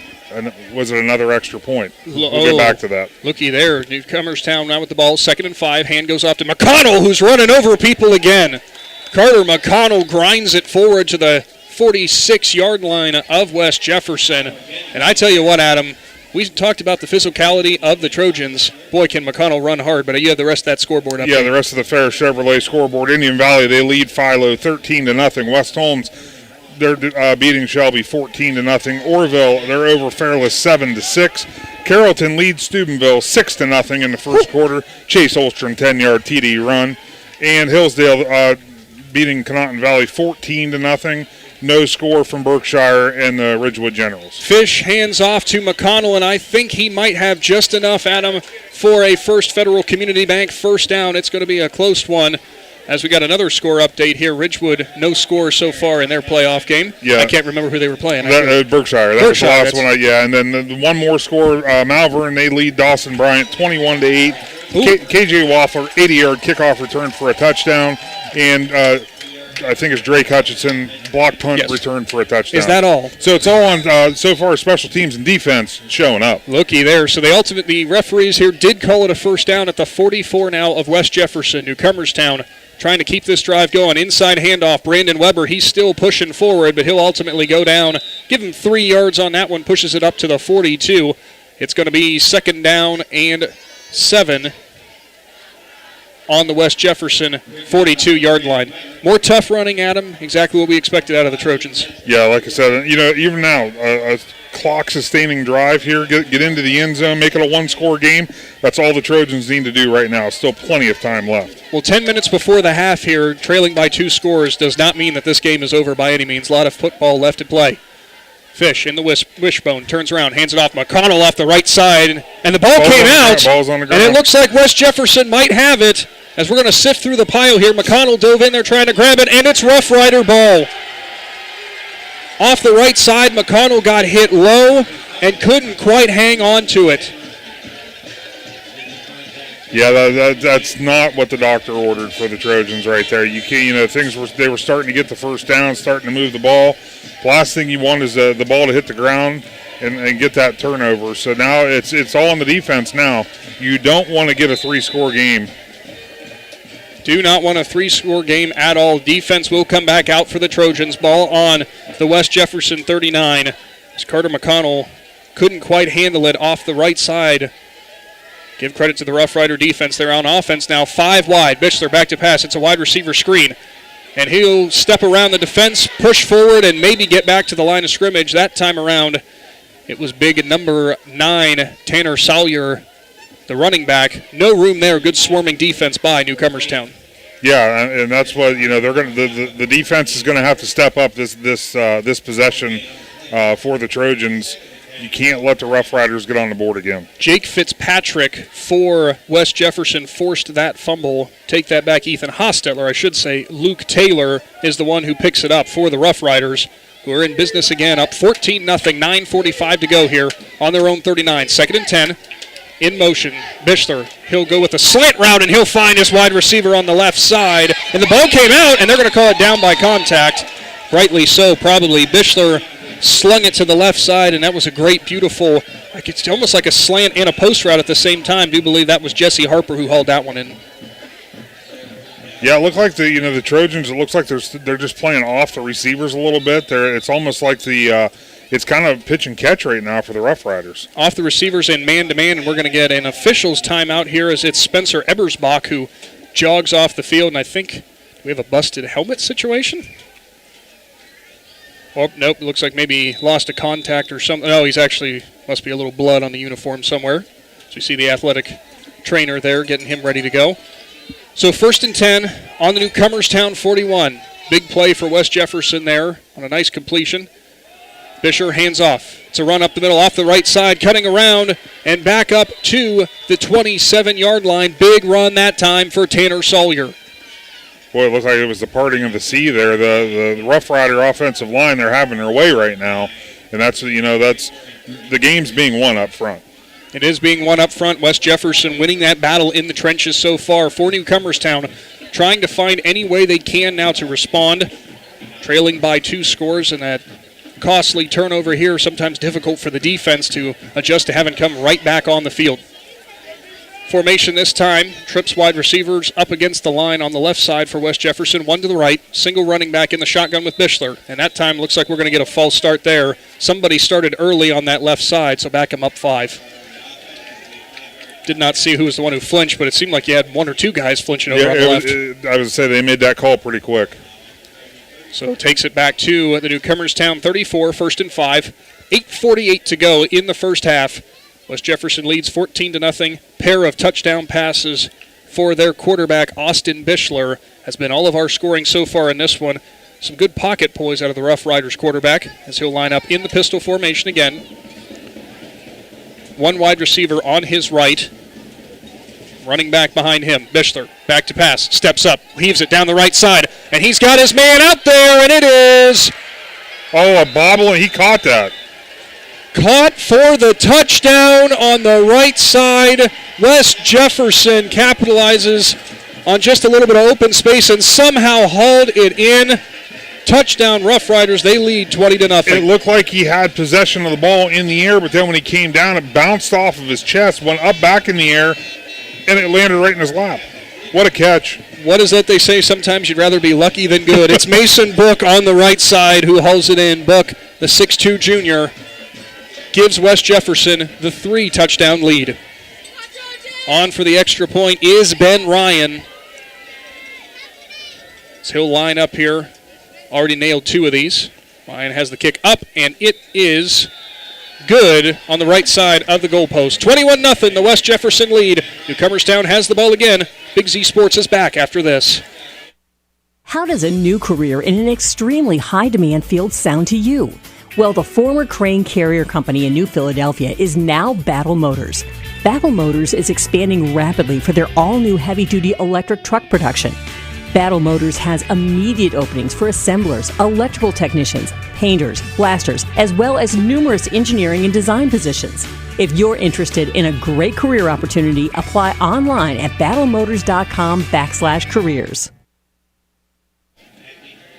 Back to Lee Stadium, Newcomerstown High School. Nick McWilliams, Adam Ciereszewski here for the Newcomerstown Trojans hosting their first ever home playoff game. Unfortunately, Adam, things not quite going the Trojans' way so far. They find themselves behind 21-0 before the halftime break. Yeah, this is where, the Trojans, again, there's 8:35 left in the first half. And I know that the score seems lopsided, but for the Trojans, this is where you don't get out of what you do. It's going to come down to they're going to need defensive stops. The Trojans need to do what they do on offense, but you can't have the turnovers. You got to look at it that way, Nick. The fumble that led to a score. The punt situation early in the first quarter that led to a score. The Rough Riders have had one drive that they had to make for a score. Adams board kickoff in the air to the right side. It's a short one again. Tanner Smith nearly couldn't quite pick it up. He'll dance around one man, get up past the 40, and he breaks it off the left side. Around the kicker. Here goes Tanner Smith down to the 46. And I take that back. That was actually Bunk Millender over on the left there, Adam. And that's what the Trojans need. Get that little spark. You need that jolt of energy. Get it back in. Get the crowd back into it. And Bunk Millender with a good hard run there on the kickoff. Millender just finds a way to make your life miserable if you're on defense trying to tackle him, and I don't know how he does it every single time. Oh, I know. It's he's one of those guys that as soon as you think you have him wrapped up, he's 10 yards downfield. I'd like to point out that Millender got that ball and corralled it at the 20 and was already getting tackled and still made the man miss somehow. Newcomerstown, their best starting field position of the night. They're on the West Jefferson 46, and it looks like we're going to get movement here. No, we're going to get an encroachment penalty instead on West Jefferson, so move the Trojans up by 5. I believe might have lined up over the ball there, Adam. Easy call to make for the side judge. It's when you're staring down the line and you see a helmet over the ball. Yeah, wait a minute, that doesn't look right. Something's not right here. So for the Trojans, they luck out there. Even better starting field position. Push it up to the 41 of the Rough Riders. 21-0 is your score. Newcomerstown trails 8:25 before the half. But the Trojans, a little bit of a spark for sophomore Bunk Millender on a huge kickoff return there. We'll see if Newcomerstown can capitalize. Fish pitches it out. Millender off the left side, gets some blocks, and he's going to have nowhere to go. And he might have got it up to the 40-yard line, but wow, was West Jefferson swarming on that one. Yeah, do you think that, a lot of defenses, they'll key on one player. They'll assign a linebacker to a player. Do you think West Jefferson might be having a couple guys lock in on Bunk Millender? Oh, I think that's a fair guess. So make it second down and still 5. They did give him the 41, so they said he didn't get any farther than the line of scrimmage here. So Newcomerstown lines it up again. Fish under center. Spins, hands it off. Play fake instead. Fish on the run. He's got nowhere to go. He's going to have to throw it away to the sideline. Clayton Fish there. They were trying to get that deep pass over the middle. I believe it might have been Hunter Amore. No, it was Tanner Smith who was streaking down the field. But unfortunately for him, no one open there. And when you only have the one receiver deep, Adam, if you got that pass rush coming, that makes it real difficult. It makes it real hard. And I'll tell you what, I know that defenses are trained to follow the ball, but it looked like if he would have handed that off, it looked like that the run play was there. I almost wonder if maybe West Jefferson has started to kind of catch on to that play action fake and that pass deep from the Trojans. As you're absolutely right. There was no real movement to the play fake. They went all straight for the ball. Yeah. Or just good eyes from the Rough Riders, maybe. Trojans line it up, 3rd and 5 from West Jefferson 41. Carter McConnell dives forward to about the 39, and I don't think there's any mystery here that the Trojans are going to be lining up to go for this. Yeah, one. when you got a 4th and 2 here, you're in Rough Rider territory. You're going to have to continue this drive. Obviously, the punting game hasn't exactly worked out the way that they would have planned. So, senior Hunter Ramora checks out. Checking back in is senior David Newkirk for this all-important 4th down and 3. Newcomerstown has to find a way to put some points on the board, trailing by 3 scores here in the playoffs. So Fish goes under center. Wishbone offense, as you expected. He'll spin, pitch it out. It's Millender. Cuts it inside, and Millender will drive forward. He's got the first down and more. There goes Bunk Millender down the sideline. He spins around and nearly gets to the end zone. The sophomore up to the, they're going to say he stepped out at the 6, maybe the 5. Bunk Millender electric on the edge again. The bunk is loose.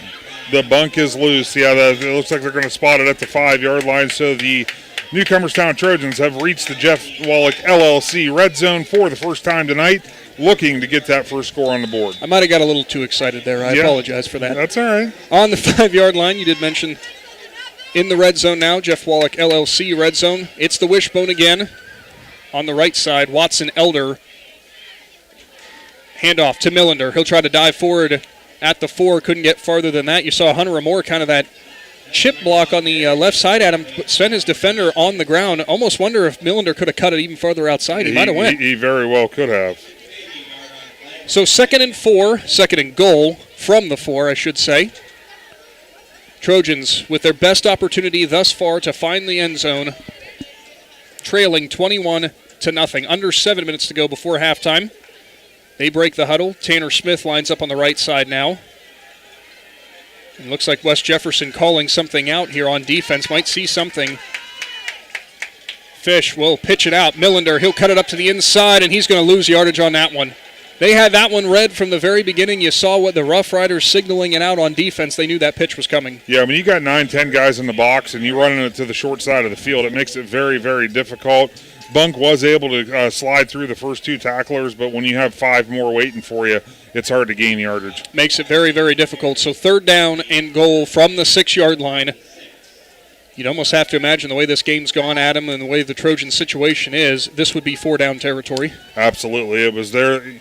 They don't kick many extra points, so I can't imagine that they're going to be kicking any field goals. Interesting change here in the Wishbone. Up man is Krishar McCormick. Off the left is Brandon Weber, and Bunk Millender off to him. Fish fakes the handoffs. He'll throw left on the throwback, and he'll find Tanner Smith open. It was tipped and fell into the freshman's hands. Touchdown, Trojans. Hey, what'd you say? Sometimes it's better to be lucky than good. Lucky than good. Well, a tip ball for a score, I think it fits that description. Newcomerstown will take it. They're on the board here. 5:49, pardon me, to go before halftime. It's Clayton Fish from 6 yards out to Tanner Smith. You couldn't ask for that ball to bounce better as it lands in the freshman's hands perfectly. And Newcomerstown, no surprise here, Adam, will line up to go for 2. We've seen them do that basically all season long. I think I saw them try to kick 1 extra point, if I remember correctly. Wishbone formation again. Fish fakes the handoffs. He's going to throw off to the right side. It's Krishar McCormick, who's wide open at the goal line. The 2-point is good. It's a 21-8 ball game. Newcomerstown back in this thing. Under 6 minutes to go before halftime. Big Z Sports returns after this. Hi, this is Jan McInturf. For the past 30 years, the residents in and around Tuscarawas County have made the call to the realtors and staff at McInturf Realty for buying and selling of residential and commercial properties.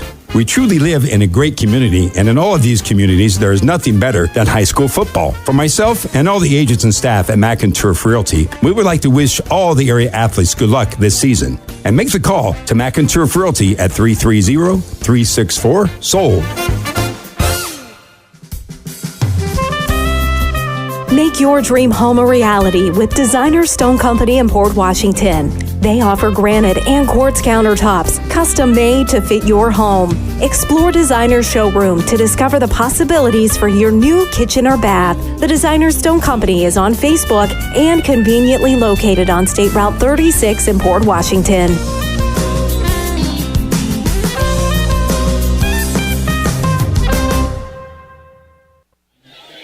A brand new ball game for Division VI Region 23 high school football playoffs in the first round. Nick McWilliams, Adam Ciereszewski, 21-8 is the score in favor of West Jefferson, but the Trojans take it in. Kickoff now brought to you by the Adams board to West Jefferson. Returner off the right side. Newcomerstown can't trip him up, and there he goes down the right sideline. Rough Riders to the 40, 35, 30, 25, and you can kiss him goodbye. West Jefferson takes the ensuing kickoff back, and just like that, regain a 3-score lead. Yeah, that's you can't have that either, Nick. I mean, that's you just come back, you get the score that you need. The defense didn't even get a chance to get on the field.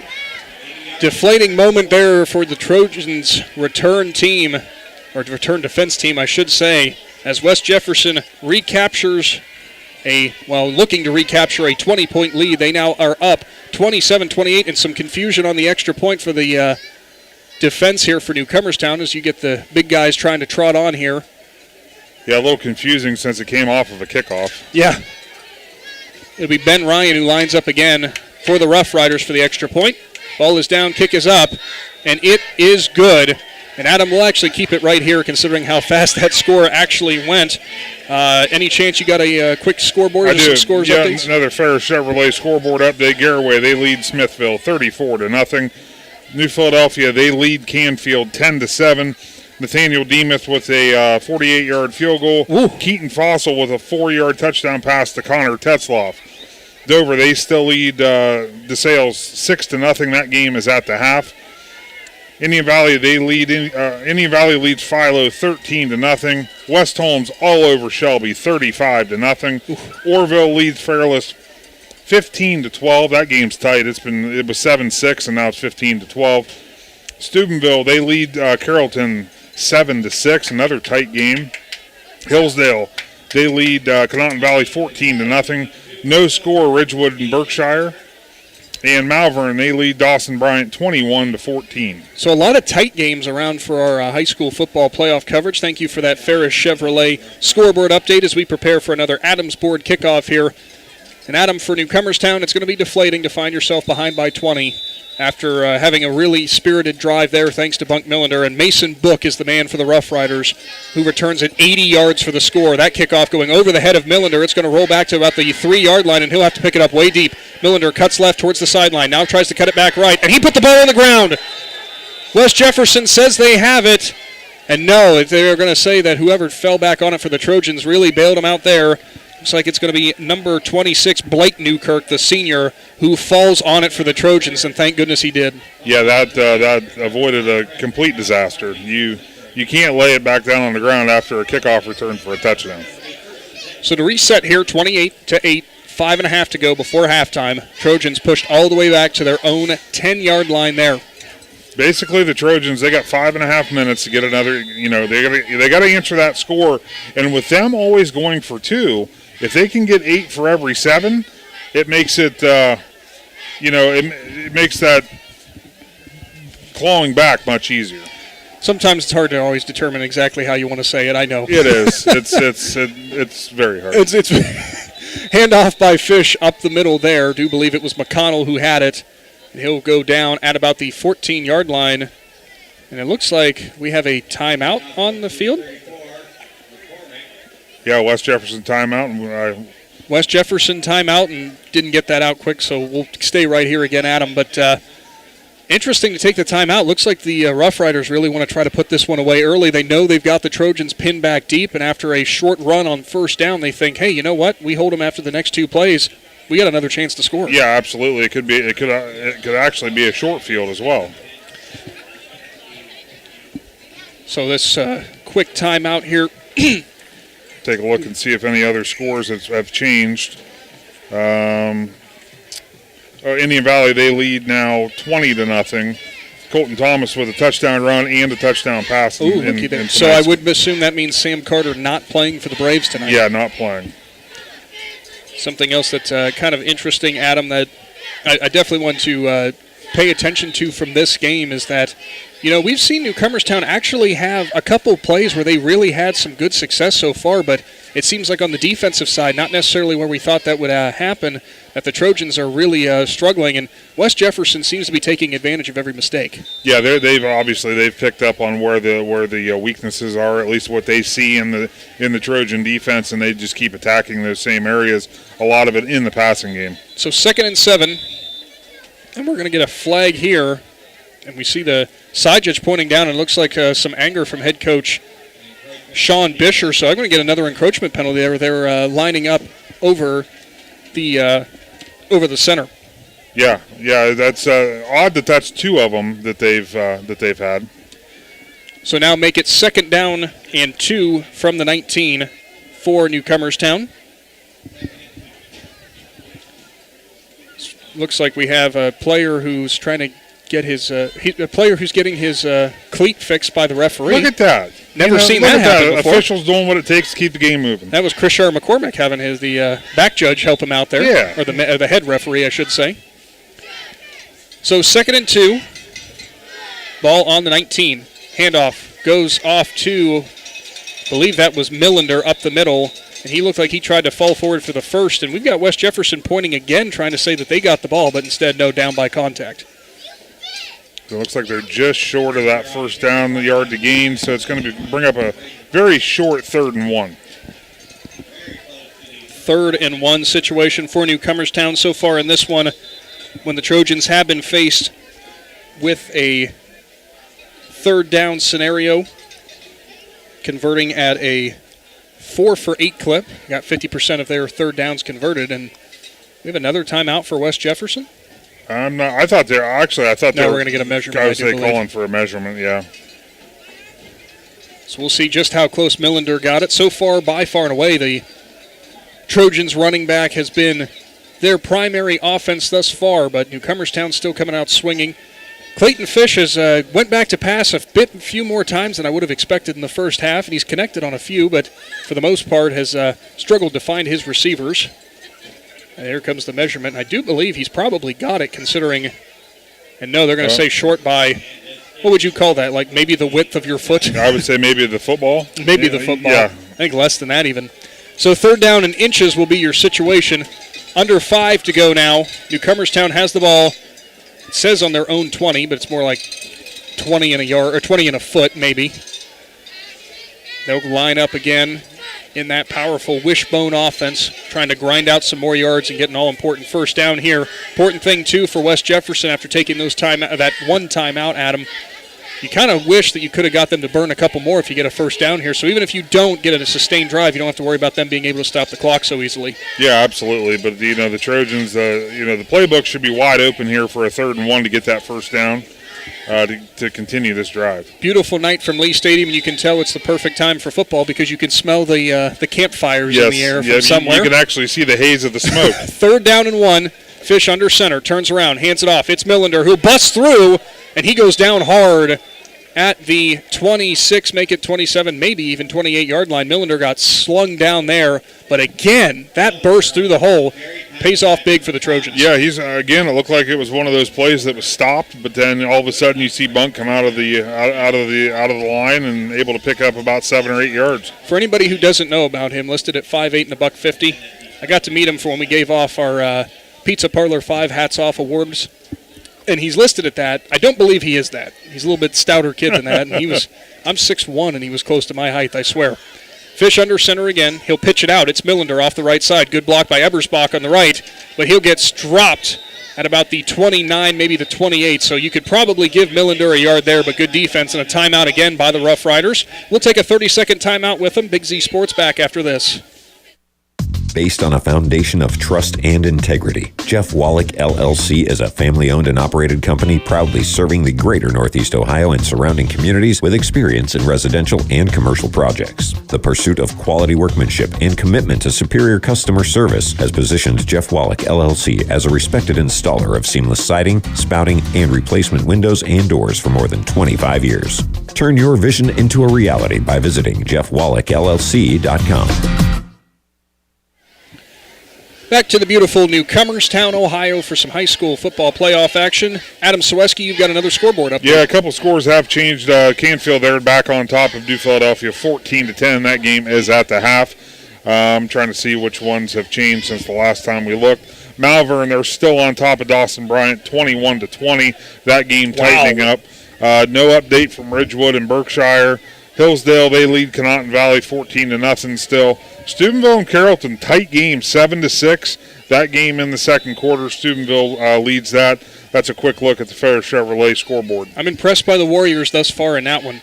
Handoff from Fish. It goes back to McConnell, who will run over a couple people again and push forward for a gain of a couple, so it'll bring up a 3rd and medium now for the Trojans. McConnell has run. That was actually Brandon Weber. I take that back. I knew I was going to get those two confused at some point tonight. You actually pointed that out before the game even started. I did, but that was Weber that time. McConnell and Weber both run in very similar fashions, and they're 32 and 31 and listed at almost the same size. It's got to be a luxury for head coach Dirk Gadd to have both those guys who are kind of the anvils back there to Bunk Millender's scalpel, as we call it. Absolutely. 3rd and 5 here for the Trojans. Obviously, with the situation in the game, I have a feeling, as crazy as it is to say, this is 4-down territory. So you're looking to pick up 2 or 3 yards at a minimum on this play. Fish spins around. He'll hand it off. No, play fake. And he'll slip back while trying to sling it deep, and he went down hard. Well, that might change the next play call. So another timeout will be coming for West Jefferson. We'll take a quick 30-second timeout with them in return for find out what the Trojans' decision is after this. With the colder fall weather here, that means deer are running all over roadways. If you have the misfortune of hitting a deer, the place to go is Gillen Body Shop in New Philadelphia. Gillen Body Shop and their 90-plus years of experience can get your vehicle back to you quickly and efficiently, and all repairs include a 100% lifetime guarantee. For any and all auto body work repairs to be done right the first time, get to Gillen Body Shop in New Philadelphia. Learn more about Gillen Body Shop when you find them on Facebook. Welcome back to Lee Stadium with Big Z Sports, Claxon Communications, and some of the fans of Big Z Sports here in the attendance tonight. Right now, West Jefferson leads 28-8, 3.5 to go, 4th and 12 from their own 25 for the Trojans. Interesting decision to be made here, Adam, as it was 4th and it was going to be maybe a 4th and medium, it was 3rd and medium, but that sack to Clayton Fish kind of, I would assume, changes things. Yeah, I would think that turns this into a punting situation for the Trojans. 4th and 12 is going to be a tough one to pick up, especially that far into Trojan territory, and they are indeed going to go ahead and try to punt the ball away. Well, Hunter Amore is going to punt, and I don't think this ball has any chance of making it to Mason Book, who had the 80-yard kickoff return and a receiving touchdown in this one. I think they're going to try their best to kick it as far away from him as possible. Moore gets into it, and it's a high, spiraling kick. Good coverage that time for Newcomerstown. Ball bounces back, and it takes a big West Jefferson bounce, and it's down at the 40 of Newcomerstown, and that's where they will take over. 3:19 to go before halftime. And Adam, unfortunately for them, it was a great punt, just bounced the wrong way. Yeah, it definitely took it definitely bounced completely the wrong way. I think there was about a net of 15 yards on that punt, which is, that's definitely not what you want in this situation. But now, the defense has one job. There's 3 minutes and 19 seconds left in the first half. Trojan defense has got to stand. You can't let another touchdown get on the board. You cannot, trailing by 20 points. Here's West Jefferson. They'll line up. 3 wide receivers split out there. 1 tight end, 1 running back. Bisher, kind of a shovel pass off to the right. And it's Salyer, and he busts it off the right side, breaks through again. He's down to the 15, rolls his shoulder, and mows somebody over to the 10, maybe the 9-yard line. What a run for Tanner Salyer, the senior. And just like that, they have entered the Jeff Wallach LLC red zone, have the Rough Riders. And that's what, like Travis McClellan would call it, a weight room run, because he was on a mission. Salyer listed at 5'10", 185. He's got that angry run, as I like to call it. So West Jefferson in business again. It is interesting when we talked to head coach Sean Bischler that he said might have a 2-quarterback option there, as we've seen Ethan Hostetler at quarterback at times, but so far, no, as Bischler has been doing a whale of a job. 2 wide receivers left. Bischler swing, pop pass off to the right again to Salyer. Busted out to the outside. 5 to the 1. He dives. Touchdown. No, they're going to say down at the 1. Down at the 1, yeah. The referee started putting his hands up slowly and then dropped it again. I think you're starting to trust the players a little too much, Nick. You saw the referee. I saw the referee's arms going up, I swear. So instead, Trojans do hold him out down to the 1-yard line. 2nd and goal.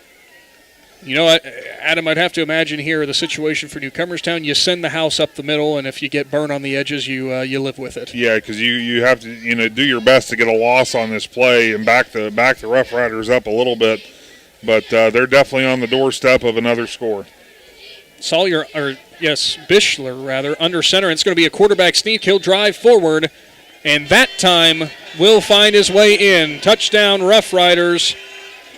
It is Austin Bischler, the freshman quarterback, who dives over the left side and will find his way in, making it a 34-8 deficit for the Trojans.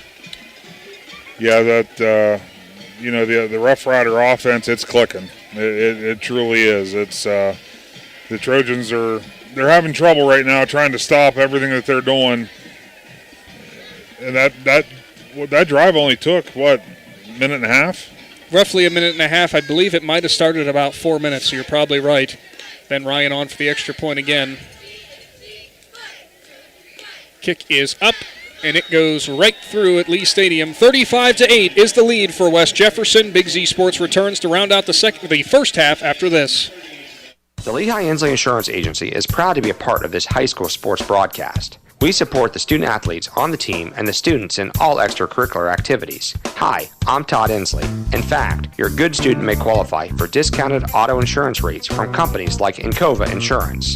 Encova Insurance can provide you with homeowners insurance and life insurance too. Insure both with us and save even more. For a no-obligation quote, call the Lehigh Inslee Insurance Agency with locations in New Philadelphia and Ciereszewski. West Jefferson leads this Division 6 Region 23 showdown 35-8 from Lee Stadium. Thanks for joining us tonight. Nick McWilliams, Adam Ciereszewski here.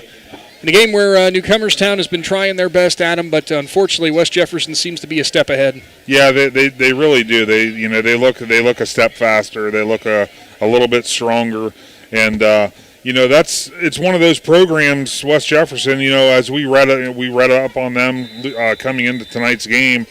That's one of those programs that when you're used to having that playoff success, and they graduated 28 seniors last year, but all these kids they were just waiting their turn. Adamsport kickoff. It goes to Bunk Millender, who tries to cut through the middle of that. We'll call it wedge, even though can't really call it a wedge anymore. They'll get up to the 30-yard line for the Trojans.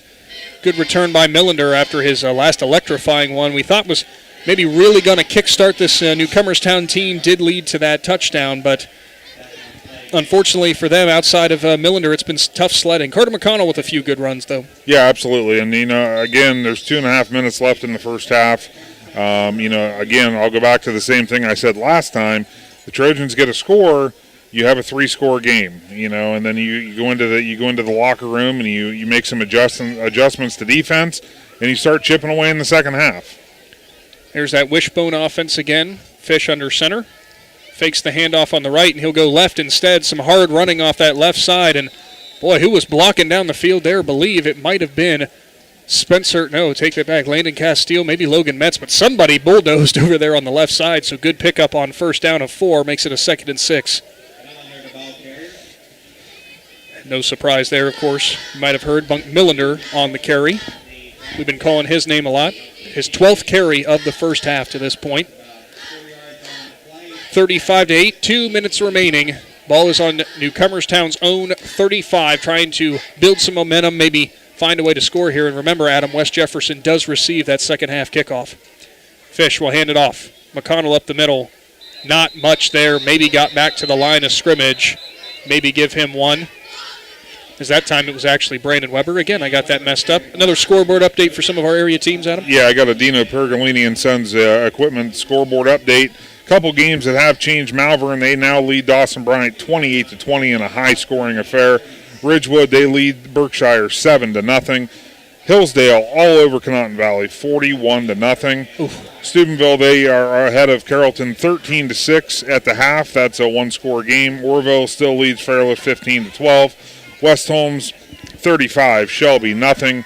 Indian Valley at the half leads Philo 20-0 as Clayton Fish tries to get away, and unfortunately he cannot. And they say the ball might have come out as well. No, there. That's their spot, and that's the ball marker. It looks I don't know why they do that, but well, that's interesting.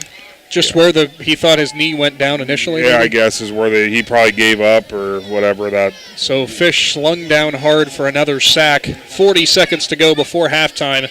You'd have to imagine the Trojans probably going to pretty much sit on this one, Adam, unless you've got really one trick up your sleeve. Yeah, I would find that hard to believe. I think at this point you want to get to the half, see what adjustments you can make, see what the coaches have seen.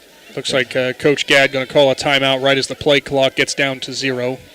Seems to be the idea, which will make it just about 17 seconds here is when he takes the timeout. So Newcomerstown will talk it over, maybe their approach here on what's really, I assume you're going to punt again. Yeah, you're going to have to. I mean, there's 35-8 at the 25 again. You're going to have to punt the ball away. Like you said before on the last punt, you want to kick it away from the returner to avoid any kick return for a punt return for another score. Just try to, you got to be smart here with 17 seconds because there is a good chance that the Rough Riders, they will take a knee. I'm sure they're happy with a 35-8 lead. Now, listen, this Rough Riders team definitely, this is the way of the new playoffs. We've ran into this both years that they've expanded. Last year we went to Dover and we watched the number 2 Tornadoes have to take on number 15 St. Vincent St. Mary, whatever they are, the LeBrons. Irish? Yeah, the Irish, yeah. That team's not, they weren't a 15 seed. No. West Jefferson, they're way better than a 13 13. Correct. So it will be a punt. Hunter Amore gets it. Some pressure off the edge, but he will get it. And that's almost straight up in the air. Could be bringing rain, as Adam Ciereszewski would say. Good bounce, though. There we go. In favor of Newcomerstown. It's going to go all the way back to about the 43-yard line. And they'll down it with about 5 seconds left to go. So good punt there by Amore. Bounced the right time this time. Yeah, he had the right spin on the ball this time. Right spin on the ball.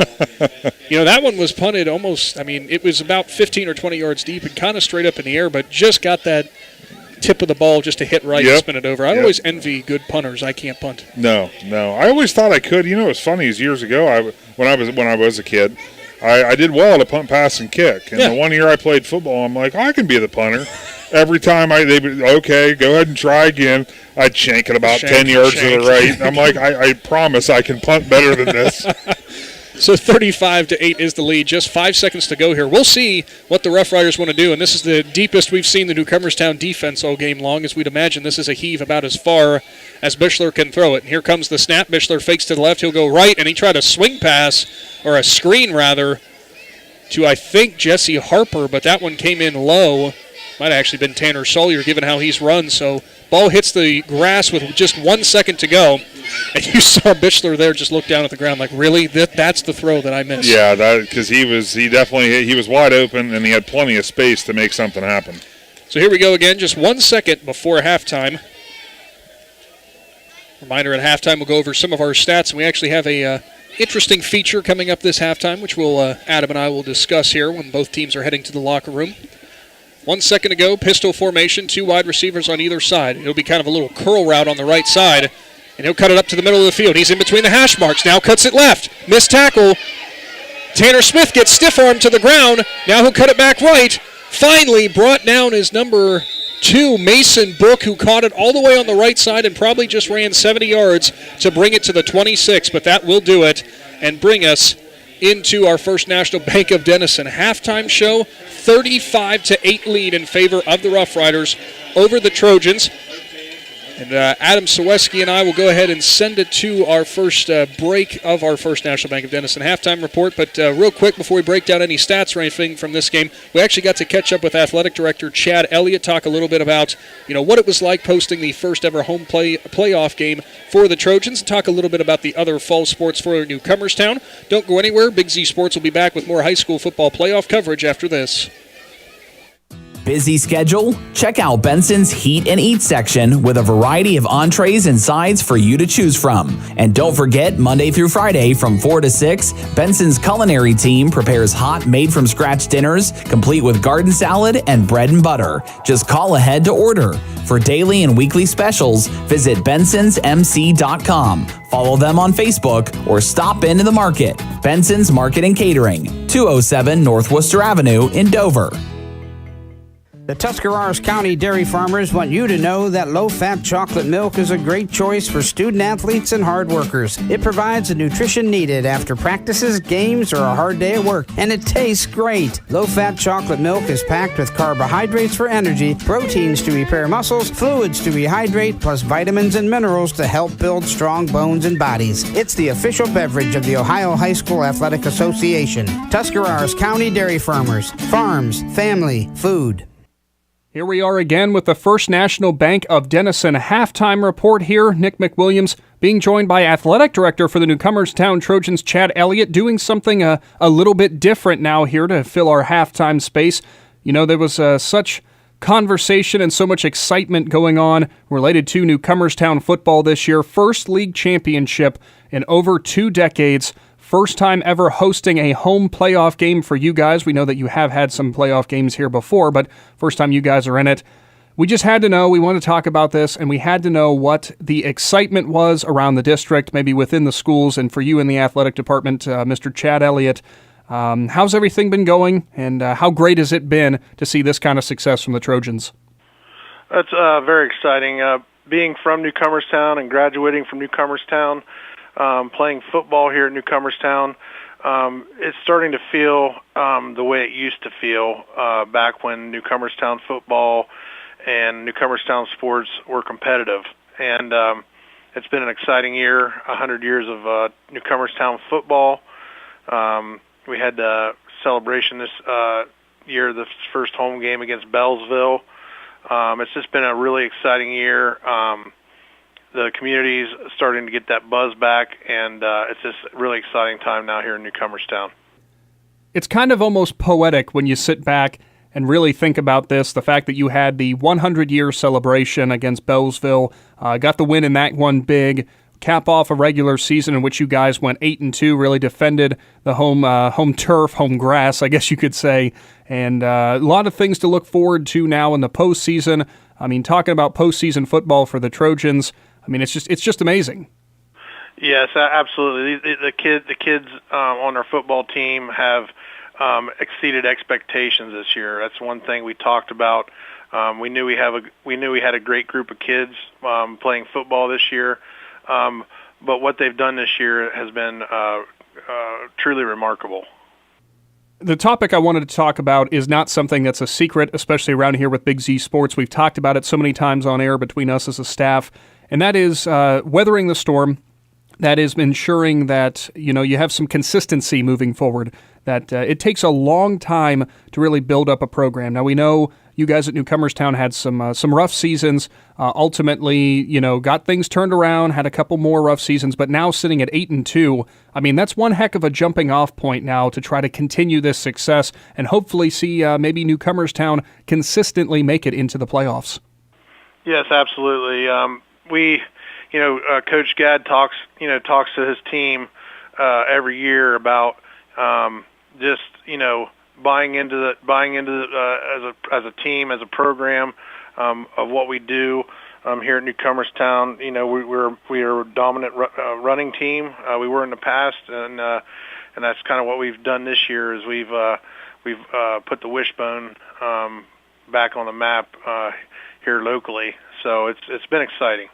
Still on the topic of the football team, but also discussing a few things that some people are not going to be seeing, a lot of the stuff that's happening behind the scenes with you in the athletic department. The first time hosting a home playoff game that's featuring you guys, I'm sure there's a lot of ins and outs that go into this, a lot of things, a lot of moving pieces that you've had to adjust to and kind of prepare for this, what we're seeing here on Friday night.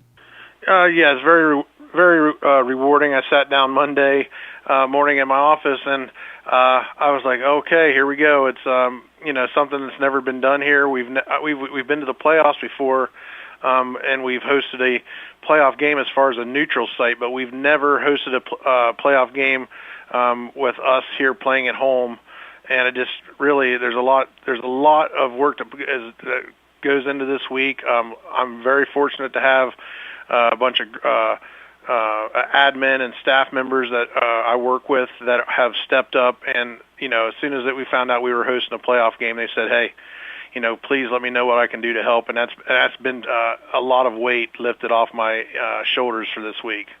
For fans who have been out to Lee Stadium this year, maybe some of the ones now coming in who haven't seen it or might be able to pick it up on our broadcast this evening, it's still relatively new for you guys, but you have been using it. That new wonderful field house, that multi-purpose facility that's located right beside the stadium. I know you got the locker rooms in there for the football team, but it's being put to use very efficiently, and I know you guys have been super excited about it. You were super excited about it when you had the ribbon cutting. How have things been going with that, and maybe some of the ins and outs and some of the features that are there in that new field house?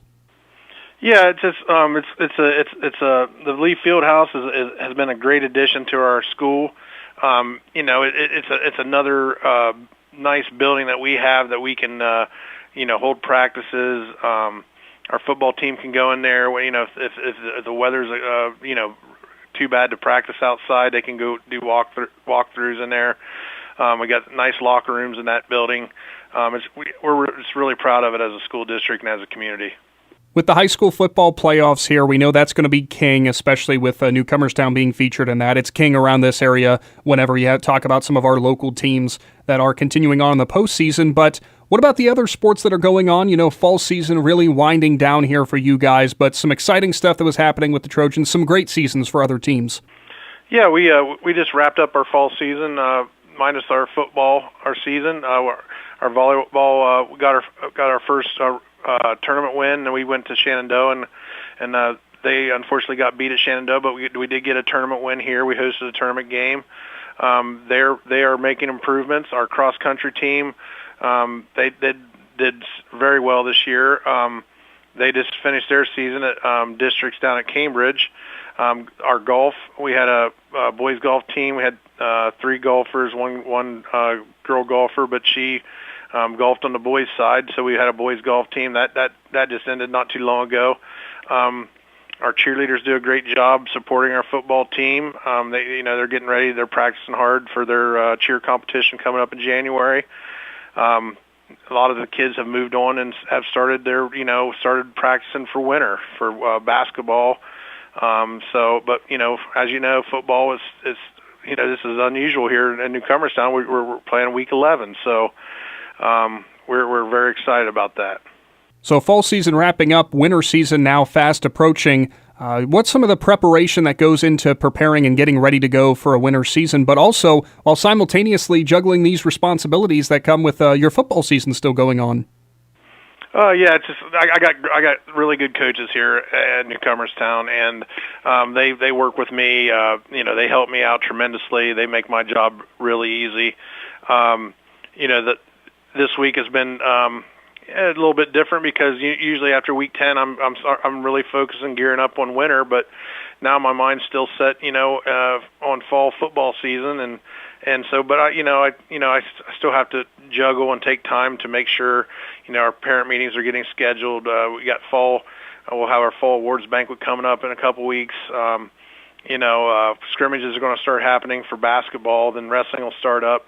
So it's, we get, as athletic directors, we look forward to that little bit of a break in between seasons. But, this year it's going to be a little bit less of a break, but I'm completely fine with that. For you personally, and for maybe the coaching staff, because I know there's Newcomerstown graduates there, maybe for people in the stands as well who participated in some Trojan football, the butterflies that are always present, they're always there no matter how far removed you are from the game in terms of your playing days. How about for you specifically, trying to balance all of these tasks while still being extremely excited about this, and how are you managing that? Yeah, I still sometimes when I wake up pinch myself that I'm the athletic director at Newcomerstown. When I went to school here and graduated in 1998, if you'd have told me that one day I would have came back here and became the athletic director, I'd have been like, you're joking with me. But being from here, the traditions that we have here, a lot of them are still here. We do have a lot of Newcomerstown grads that work here that are involved in the school. Most of our admin is here at Newcomerstown are all Newcomerstown grads. We all have that excitement, of and kind of understand what playing in week 11 means. So it's fun. We're having it. We're going to enjoy it. Something we've never done in school history is host a playoff game. So we're excited. Chad, it's been great catching up with you, talking a little bit about Newcomerstown football, Newcomerstown athletics. We're here tonight hoping to see the first ever home playoff victory for the Trojans, actually first ever playoff victory. We've been so thankful with how you have treated us throughout this entire season. Really shows a lot of great things about this Newcomerstown program, and here we are getting to enjoy some playoff football. We hope to see a great second half. Well, I appreciate it, Nick, and I appreciate everything that you and WTUZ Big Z Sports does for sports in the area, and especially when it comes to coming to Newcomerstown. You guys treat us really well, and we really appreciate that. I thank you for that. Once again, Chad Elliott, the athletic director for the Newcomerstown Trojans. Coming up, we'll wrap up the First National Bank of Denison halftime report and get you back to kickoff in the second half from Lee Stadium. The Trojans hosting the Rough Riders. Newcomerstown West Jefferson playoff football coming up after this. All of the talks we've had over the years, including what you told me about not using alcohol and other drugs, they stick with me. And believe it or not, they really do make a difference, especially at times that matter most. Hey, want a drink? No thanks, I'm good. So thank you, Mom and Dad, for talking with me and preparing me for what's ahead. Thank you for talking. For more information about talking with your kids about underage use of alcohol and other drugs, and to learn more about the Samson Talk to Hear You campaign, visit EmpowerTusk.com. The Alcohol, Drug Addiction, and Mental Health Services Board of Tuscarawas and Carroll Counties is an agency established for the purpose of planning, funding, monitoring, and evaluating contracted mental health, alcohol, and drug treatment services. Services across 4 local agencies are available for county residents regardless of ability to pay. Mental health and physical health are connected, and taking care of both is a requirement for your well-being. Go to adamhtc.org for more information. Adams Board, supporting your journey to wellness. Welcome into the First National Bank of Denison halftime report. Nick McWilliams, Adam Ciereszewski here, joining you for a breakdown of the first half between the West Jefferson Rough Riders and Newcomerstown Trojans. And Adam, unfortunately for Newcomerstown, not how they wanted things to shape up in this one. Find themselves down by 27 here at the break. Yeah, but I'll tell you what, one thing we've learned from Coach Gadd over the years is when the Trojans come back out onto the field for the second half, their effort on the field is not going to resemble being down 27. They're going to treat it like it's a 0-0 game, and they're starting another game. Well, that's the credit I'm going to give here. You know, for Newcomerstown, things did not go their way they wanted to, giving up 35 points and only scoring 8. Be that as it may, you'd never guess that watching this team out there. There's a lot of drive and a lot of heart from these Trojans, just something we come to expect from them week in and week out. For Newcomerstown, running down through the stats here real quick. Clayton Fish, 2 for 4 from under center, 13 yards. Did have that one touchdown pass from short yardage to Tanner Smith. The only other reception for Newcomerstown went to Bunk Millender, who also went for 7 yards. Millender on the ground, 13 carries, 66 yards in that first frame. Adam averaging about 5 yards a touch, so that's good for him. Carter McConnell, 7 carries, 23 yards. Brandon Weber, 4 carries for 9 yards. That 2-point conversion was caught by Krishar McCormick. So, you know, for Newcomerstown's sake, Adam, there's been a couple big moments, and actually most of those big moments have come on the kick return game, which is an unfortunate part, though, because after they get the ball from a score for West Jefferson and take it down and get in good field position, they've had a real hard time finding ways to make progress. Yeah, absolutely. And, you know, the other issue that the Trojans have had have been the turnovers. I mean, they were starting to sustain some drives, but then unfortunately would turn the ball over, or when they go to punt, early in the game they had the issue with the punt, and then, later in the second quarter, another punt that only traveled, after the bounce, it was only about a 15-yard punt. So, things just literally not bouncing the Trojans' way. One thing I wanted to mention, everybody's watching right now, the Newcomerstown band performing at halftime.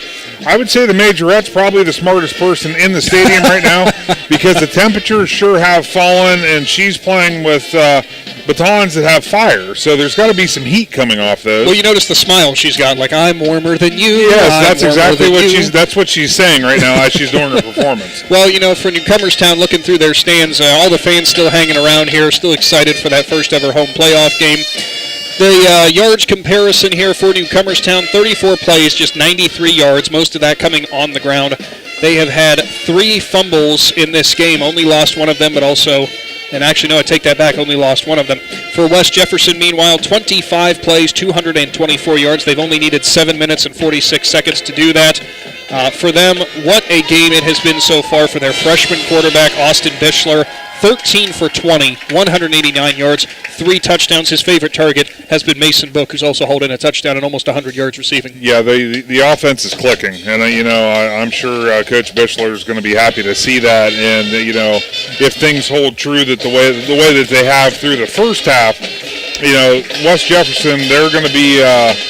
I think they're going to be a thorn in the side of anybody they play in this postseason, because they are definitely not. They're definitely, as we mentioned before, they're not a 13 seed. But the Newcomerstown Trojans, not to make an excuse, West Jefferson is a very, very good team. Oh, absolutely. But coming off of that, very emotional Week 10 victory at Buckeye Trail to claim that IVC North Championship. Sometimes it's hard to bounce back after that, to keep that excitement. I'm not saying they weren't excited for this game, but to be able to have that drive and then just come back out with that same intensity. I always say the same thing about New Philadelphia and Dover following a Week 10 game, especially after the one that was just played last week. Sometimes it's hard. It really is for players to get back up to that level again. Again, my disclaimer, not taking anything away from West Jefferson. In the first half, they were clearly the better team on the field. Well, that's the ironic part of this, and you've mentioned it. And again, I'm not going to be on my soapbox about the 16-team playoff. It is nice seeing more teams make it, be that as it may. As you had mentioned, Newcomerstown earned their way to an 8-2 record, earned their conference championship as a 4 seed. But the problem is you're matched up against a team in West Jefferson who has no business being a 13, as you mentioned, clearly, as we've seen from tonight from their performance. Yeah, absolutely. And, a lot of that, it's just the way the schedule played out, and obviously, Coach Bischler was telling us about how, they were dealing with injuries. There's reasons for, I would assume there's reasons for some of those losses. They play in a very tough conference. So all that kind of plays into an account of being a 4-6 team. But that goes to show you those 4 wins, those were very quality wins to be able to get in with a sub-500 record. Absolutely right you are on that. Well, real quick, I know you had our live stream pulled up here, just making sure everything's working right for us. But if you want to go ahead and actually go back to your scoreboard here real quick, one other thing I wanted to talk about, for West Jefferson, one of the difference makers, we mentioned the great game for Bischler, the quarterback. Wide receiver Mason Book, as I mentioned, about 100 yards through the air and a touchdown. Also had that 80-yard kickoff return, too. So Book, it's a couple players, a couple big plays that have really been the what's made this spread as big as it has been. But, Adam, you've got that scoreboard up there. Yeah, I do. One more look at the Dino Piergolini and Sons equipment scoreboard update. Garraway into the third quarter now, 34-0 over Smithville. The game you're listening to right here, obviously, 35-8. West Jefferson leads Newcomerstown. 14-10, Canfield leads New Philadelphia. That game's still at the half. Listen to this one down in Columbus. Dover, they lead DeSale 6-3 in the third quarter. Can you say defense? I'd say so. Indian Valley all over Philo, 27-0. Colton Thomas with a touchdown run and a touchdown pass. Grady Kinsey with a 5-yard touchdown run. West Holmes in a tight one against Shelby, 49-0 at the half. You really had me going there. Well, I always have to throw those in when I can. Orville leading Fairless, 22-12 at the half. Peter Killey with a 1-yard run. Colucci hits Pumnio for a 34-yard touchdown for the 2 Falcons scores. Steubenville and Carrollton still at the half, 13-6. Hillsdale all over Conotton Valley, 41-0. That game is also at the half. Ridgewood, they lead Berkshire at the half, 7-0. Wow. And Malvern leads Dawson Bryant, 28-20. Again, Nick, that's another one of those. Malvern's a 12 seed, Dawson Bryant's a 5 seed. We know how good Malvern is. It's like I said, we're going to see a lot of this, and I'm sure that you're going to, if you go through divisions 2 through 7 come Sunday morning and go just look at final scores, you're going to see a lot of wins like this. Definitely. Well, we've got just a few moments here as both teams are making their way back onto the field here for the second half of high school football.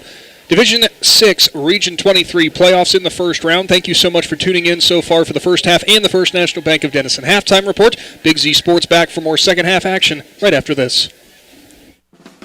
Pizza Parlor 5 in Sugar Creek satisfies the hunger you have inside. Try their Parlor Sub.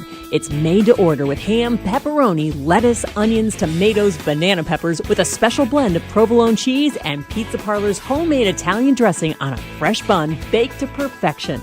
Try their ATM pizza that has all the meats: pepperoni, sausage, ham, and bacon. Pizza Parlor 5 Sugar Creek, 330-852-4888. Hi, I'm Zach Motice with the Tuscarawas Insurance Agency. For all your auto, home, farm, and business insurance needs, contact our team at the Tuscarawas Insurance Agency or stop in and see us at one of our 3 locations in Sugar Creek, Strasburg, and downtown New Philadelphia, providing excellent service to the Tuscarawas Valley since 1885. Everyone here at the Tuscarawas Insurance Agency would like to wish all area athletes and teams good luck this fall. When struggles seem too tough, when sickness takes a hold, when cancer picks a fight, when baby's on its way, when life throws you a curveball, we've got you. With nearly 130 years in your backyard, Altman knows you and knows your community better than anyone. We're your neighbors, your friends, your family, and we want you to be the healthiest you can be. Altman, we are ready. We've got you.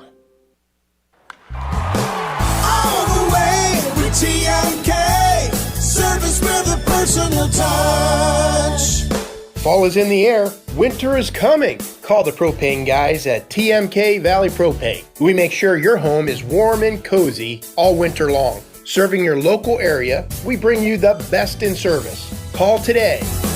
All the way with TMK, service with a personal touch. This is RJ Jacobs from DAC Vitamins and Minerals. Did you know that DAC Vitamins and Minerals has more than 40 proven equine supplements that include daily multivitamins, joint, digestion, reproduction and fertility, calming, and many other specialty products? DAC also carries a complete line of livestock products called DAC Show Contender. Feed DAC Vitamins and Minerals to get the competitive edge in the show pen. We've been feeding champions since 1983. Back to Lee Stadium for the second half of high school football playoff action. Big Z Sports and Claxon Communications want to thank each and every one of you who have tuned in tonight for this one. We greatly appreciate your support. 35-8 is the score. The Trojans find themselves behind to the Rough Riders of West Jefferson. Of course, as a reminder, West Jefferson will receive this second half kickoff. Newcomerstown won the opening coin flip and just chose to receive. Yeah, and as you can see right on the screen as you're watching this broadcast, our play-by-play and live stream coverage all season long has been brought to you by Altman Hospital, Tuscarawas Insurance Agency, DAC Vitamins and Minerals, and TMK Valley Propane. If it wasn't for them and all of our sponsors, we wouldn't be able to do this. And, we're sitting here in the Hertzler's Quality Housing mobile studio. It's still, regardless of the score, it's still been a great night to call high school football. It has, and thank you for mentioning all of our sponsors and, of course, the great folks at Claxon, because truthfully, and I really do feel like this is what they bring to the table is just top-of-the-line efforts. And, I've had people tell me, like, dude, this is like an ESPN broadcast. And I'm like, well, that's what we're trying to go for here. We promise that tonight your play-by-play and color commentator are not ESPN-level quality. No. but we like coming out here. We enjoy doing it, so we do. So second half about to get underway here. It'll be David Newkirk for Newcomerstown who'll kick things away. Deep for West Jefferson will be Mason Book and Wyatt Keat. At least Keat was. He got injured in the first half. Not sure if he's back there right now, and it's actually a squib kick. Probably a smart choice there. So Rough Riders can't quite get on it. It squirts back, but Newcomerstown didn't have anybody there.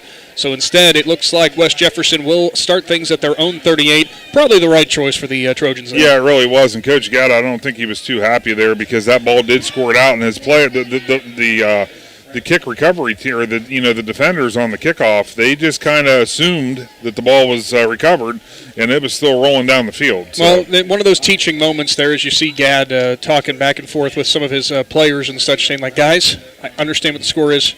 You still have to go out. Yes. Because, that could have been a game-changing play right there. It could have, absolutely. 5 wide, West Jefferson. We've seen them do that multiple times tonight. It'll be the freshman Bischler who lines up in the lone shotgun there. He'll look left and sling it, and that's kind of a screen pass that goes over the top of the head of his wide receiver there. Looks like he was going for Mason Book again on the left side, his favorite target.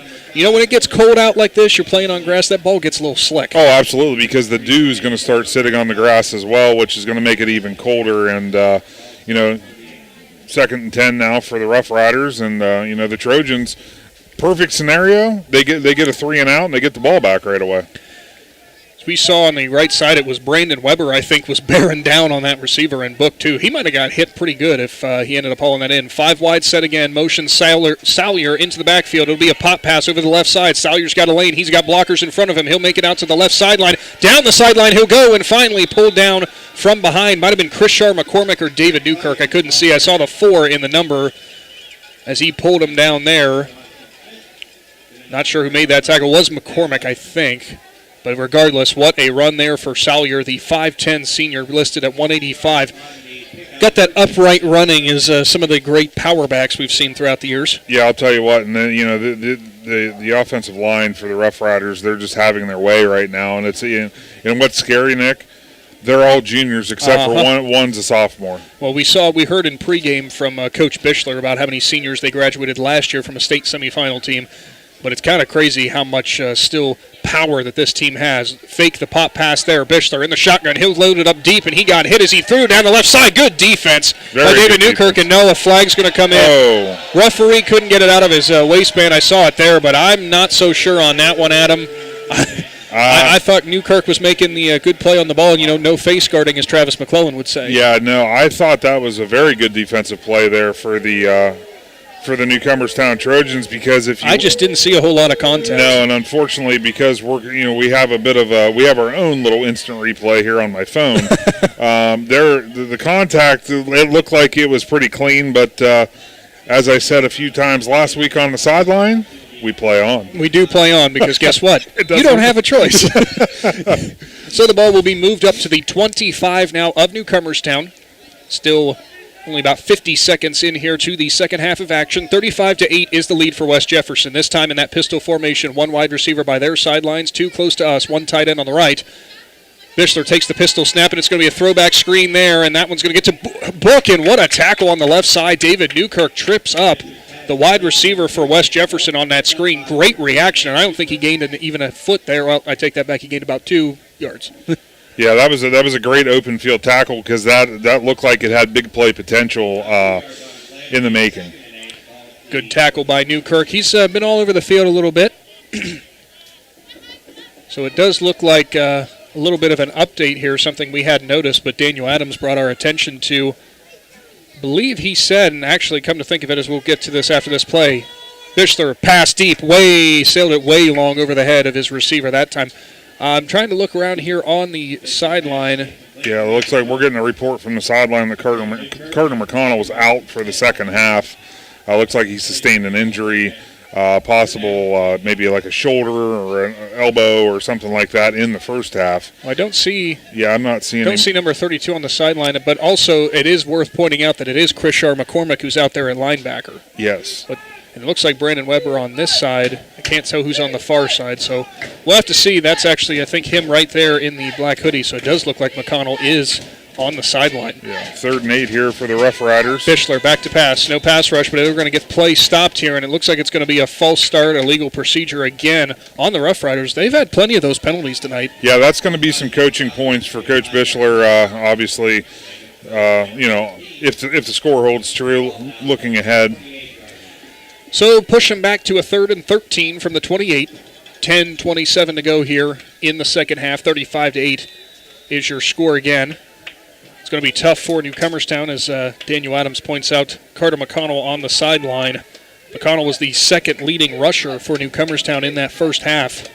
Bischler in the shotgun, fakes, and he'll do the pop pass again. This one off to the right side. Good tackling on the inside. No, he breaks away, falling forward close to the first down. Is the ball carrier for the Rough Riders. I think he's going to be maybe just a little bit short here, Adam. Yeah, it looked like a lot of, the problem there for the Trojans, they were trying to make a lot of arm tackles. Yeah, they are going to be about a yard short, but arm tackles are not going to bring them down. Landon Castile, the nose tackle, made his way all the way back to after a 12-yard run to ultimately grab a hold of the ball carrier, who was Jesse Harper there.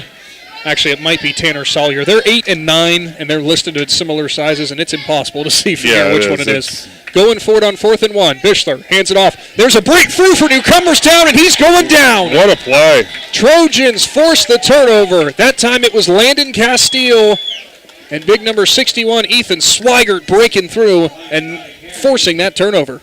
We'll take 30 seconds here and come back as Newcomerstown takes the field trailing by 27.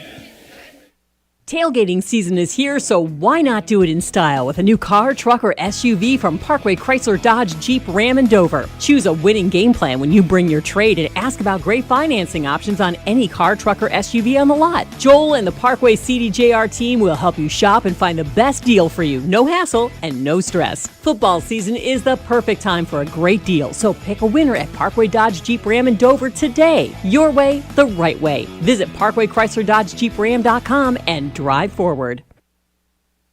Back to Newcomerstown and Lee Stadium. First down carry up the middle for Krishar McCormick, about 2 yards, so it'll be 2nd and 8 from the 20. And major credit on that last play on that forced turnover there, or that turnover on downs for the Trojans, and the senior and junior defensive linemen Ethan Swigert and Landon Castile breaking through. And that's really the first time we've seen any real penetration into the backfield on a running play for West Jefferson. Yeah, it was a great play there by the Trojan defense, and it was a perfect time for that to happen to turn the ball over. So Fish will have it on 2nd and 8, turn around, hand it off. Brandon Weber has it, pushing through the middle of that defense, maybe give him 2, maybe 3 yards. So 3rd down and medium upcoming for the Trojans. Nick, in between plays, I'll hit a Dina Piergolini and Sons scoreboard update. A couple scores that have changed. Malvern, they lead Dawson Bryant now 35-28. Dawson Bryant just scored on a quick 2-play drive. Hillsdale, they lead Conotton Valley 48-8. Steubenville up on Carrollton 19-6. And Orville up on Fairless 22-19. That game is tightening up. Thank you for that, Adam. Pitch out wide to Bunk Millender. Millender will make a move, and he'll get tripped up close to that first down, and I do believe that might be enough to give it to him. And sure enough, they are going to move the chains. Good run by Bunk Millender off the left side. Boy, when he's in the space, we've said it enough times, but just impossible to bring down with just a single tackle. Yeah, he's so quick. He was able to bounce it outside, get around the edge to get enough for that First Federal Community Bank first down. So again, if you missed out on this, for the Trojans, Carter McConnell, the sophomore, running back, fullback, linebacker, kind of do-it-all kind of guy, appears to be out for the second half, so the backfield now consists of Brandon Weber, Krishar McCormick, and Bunk Millender for the Trojans. Fish fakes the handoff. He's trying to roll right, and he's got an open receiver. That's Tanner Smith. He makes one man miss and makes a move, makes another miss, and he gets hammered, though, and I don't think he even got quite back to the line of scrimmage. No, that was a lot of work, actually, for about a 2-yard loss. Unfortunately, whenever you run a screen-type play like that, or, a wide receiver bubble, if the blocking's not there, what you're trying to do there is you're trying to sustain the run game, get your 3 or 4 yards, but just do it through the air. Unfortunately, that was just blown up in the backfield. So they will list it as a 2nd and 11 from their own 28 here in the third quarter. 7:05 to go, 35-8 is your deficit that the Trojans are trying to chip away at. Fish under center. Turn around, pitch it. Millender again off the left side, and that time great penetration in there for the Rough Riders. Coming in off the defensive end, I think it was Luke West, the junior, as he came through almost unblocked. Yeah, and this is now the Trojans. They're behind the sticks on 3rd and 14. Puts the offense in a tough situation. Obviously not a throwing team. They're going to have to. This is one of those plays that they're going to, you try to cut it in half. You try to get yourself a 4th and 7, so then you can have that decision to make. Take it back. It was free safety Owen Warner. Don't know how I got the defensive end and free safety confused. Once again, the numbers. 3rd and 14. Fish turns around, fakes the handoff left, and he'll give it off to the right side. Got that backwards. Faked left, went to the right side, and it was Millender up the middle, maybe a yard or 2. And that will pretty much do it for that drive, as here comes the punt team again for the Trojans. Yeah, the Trojans are going to look for, all you want to do is you want to keep the score where it's at worst, because you're just shy of the running clock, so at least you can have the possibility of that clock stoppage. So back to punt. is number 3, Hunter Amore. And it's Mason Book back again for West Jefferson. I would imagine they're not kicking to him again, Adam. No. Sure enough, low line drive, and here comes the coverage team for the Trojans, and that ball bounced really close to a blocker there, and it will be down at the 41-yard line. Take a break and come back. Big Z Sports returns with high school playoff action after this.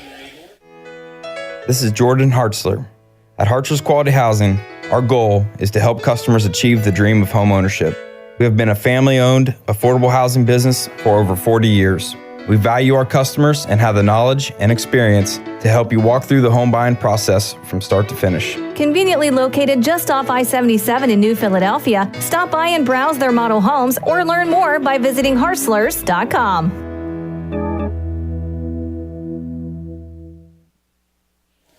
Back here for more high school football playoff action. Pitch goes wide for West Jefferson, and that one was snuffed out almost immediately out there. David Newkirk tripping up the ball carrier there. Good tackle for him, and I think Austin Smith, the safety, also got over there, helping slow down that run play. Yeah, good pursuit there by the Trojan defense. You know, with the Rough Riders trying to stretch it to the outside, the Trojans did a good job containing that play. Under 5 minutes to go here. 35-8, West Jefferson leads. Pistol formation. 2 wide receivers right with a tight end. 1 running back, 1 wide receiver left. Bichler has it, passing again. A little bit of a pass rush there. Pump fake, nearly dropped the ball. This time he's going to sling it down the left sideline, and absolutely nobody home. I think that was the definition of a broken play, Adam. Yeah, I think so too. That was the timing was definitely off, because when he went to pump fake or whatever, it looked like he was going to almost fall down, and then when he turned, there was nobody there. So he threw it to the wide receiver coach. Who we will say, I'm not sure if he made the catch or not, but... Well, maybe it was the lineman coach. I was going to say, if it's the wide receivers coach, he's going to have a hard time explaining that when they go back over film. Obviously, we have no clue which coach that is. We're just throwing it out there. So, pistol formation again. Actually, the exact same formation they just had on that last play. Bichler lines up, turns around, hands it off. Run goes up the middle on a cutback, and he's met in the hole. And boy, he got away from the initial contact and dove forward to about midfield. He'll still be about a yard short. It was Austin Smith, the free safety, making the tackle again. They'll actually give him the 49. So 4th, and they'll list it at 3. What do you think here, Adam? Closer to 2, I would say. Closer to 2 yards. I think the Rough Riders, I mean, the position this game's been in, you go for it, and you just try to maintain the ball. So sure enough, they have a pistol formation again. This time it's a tight one. 1 running back. Bichler way back from the center, in fact. He'll turn, hand it off. Newcomerstown crashed and could not get it, as they could not guess on the which side it was going to. There was some hard running off the left side by Krishar McCormick, who's actually getting a talking to by the refs. There is extracurricular activities going on after the play. that's what you don't want to see. You know, obviously it gets kind of emotional as you see the seconds click off the clock, but you don't want it to turn that direction. Unfortunately for the Trojans, just guessed wrong which side that run was going to. They did have pressure off the one side, but it was just the wrong one. Yeah, they had great pursuit. Tight formation again in that pistol. Bichler will take the snap, turn around. He'll fake the handoff. He'll roll to his right. He's getting chased now. Throws it up deep. It's a jump ball, and Tanner Smith tried to grab it, but almost a heck of a catch out there for the West Jefferson receiver. I believe it was Mason Book again. That kid's all over the place. Yeah, I'll tell you what, if he didn't get his hands on it, Tanner Smith was definitely in the area to make that interception. Credit the pressure there to Ethan Swigert. Big defensive end, 5'10", 210 senior. Not fun if you're a quarterback rolling to your right and you've got him barreling down on you. No, not at all. 2nd and 10, 3:33 to go in the third. 27-point lead for the Rough Riders. Straight up shotgun formation now. 2 wide receivers left, 2 on the right. Now 1 motions into the backfield. It's that pop pass again. It'll go from left to right. Here comes the cut up the middle. Hard contact. Tanner Smith in on that tackle. As joining him was also Austin Smith. Smith's been all over the field so far in this second half, making a lot of nice tackles. Yeah, and that's that's something you want to see out of the Trojans. And Coach Gadd, I'm sure he'll be happy to see that when they go back and look at this film. That's one thing that's worth mentioning. You know, we talked about the Rough Riders that graduated 28 last year and how they have a lot of sophomores and juniors on this team.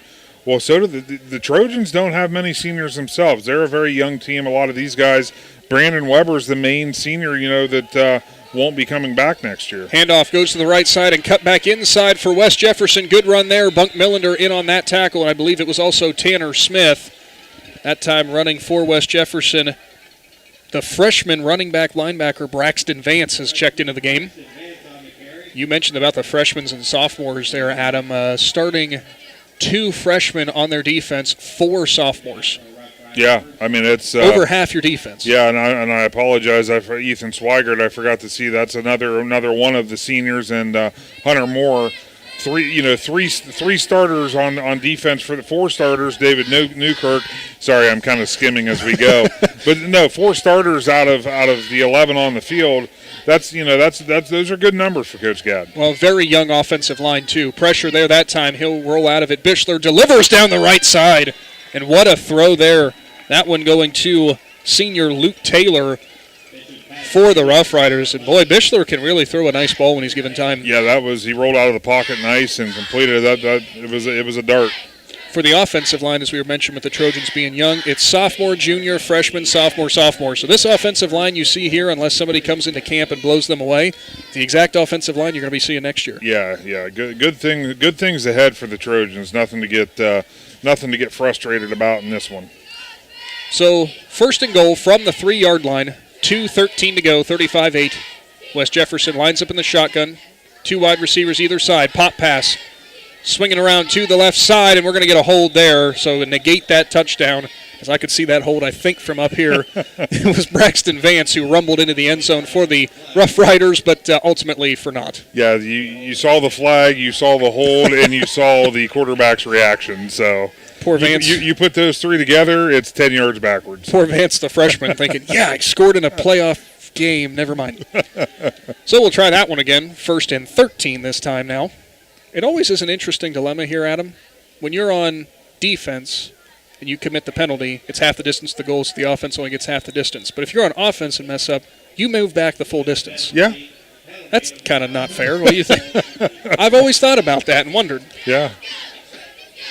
Somebody just threw their pink ball onto the field. Looks like some young Newcomerstown fans accidentally did that, trying to call to somebody on the sideline to help them out. High snap. Bichler is able to corral it. Salyer runs on the right side, and he's in the end zone. Touchdown, Rough Riders. West Jefferson barrels it in from 12 yards out, bringing it to a 41-8 lead. Once again, that offensive line just dictating this game so far, Adam. Yeah, they really are. I mean, you see those holes open up, and I think that you or I could probably get 5 or 6 yards on those carries. Oh, you underestimate me. I could get a solid 7. So the extra point upcoming. So far, perfect has been Ben Ryan. 2 minutes to go now in the third. Kick is up, and it's a low line drive, and it's good. 42-8, West Jefferson leads. Big Z Sports will take a quick break and return with more playoff action.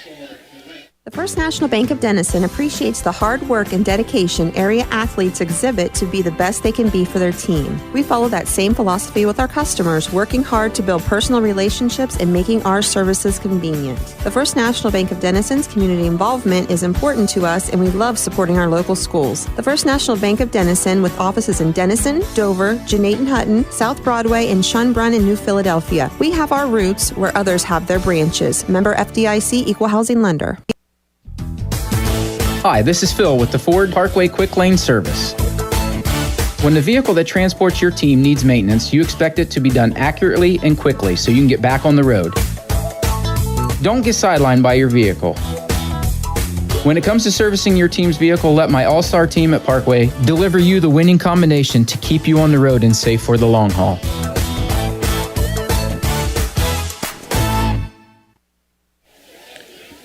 (42-8), West Jefferson leads Newcomerstown. Nick McWilliams, Adam Ciereszewski here with Big Z Sports and Claxon Communications. A thank you to all of our sponsors tonight for making this live stream possible. And sad news to report for anybody listening, Adam Ciereszewski did not win the 50-50.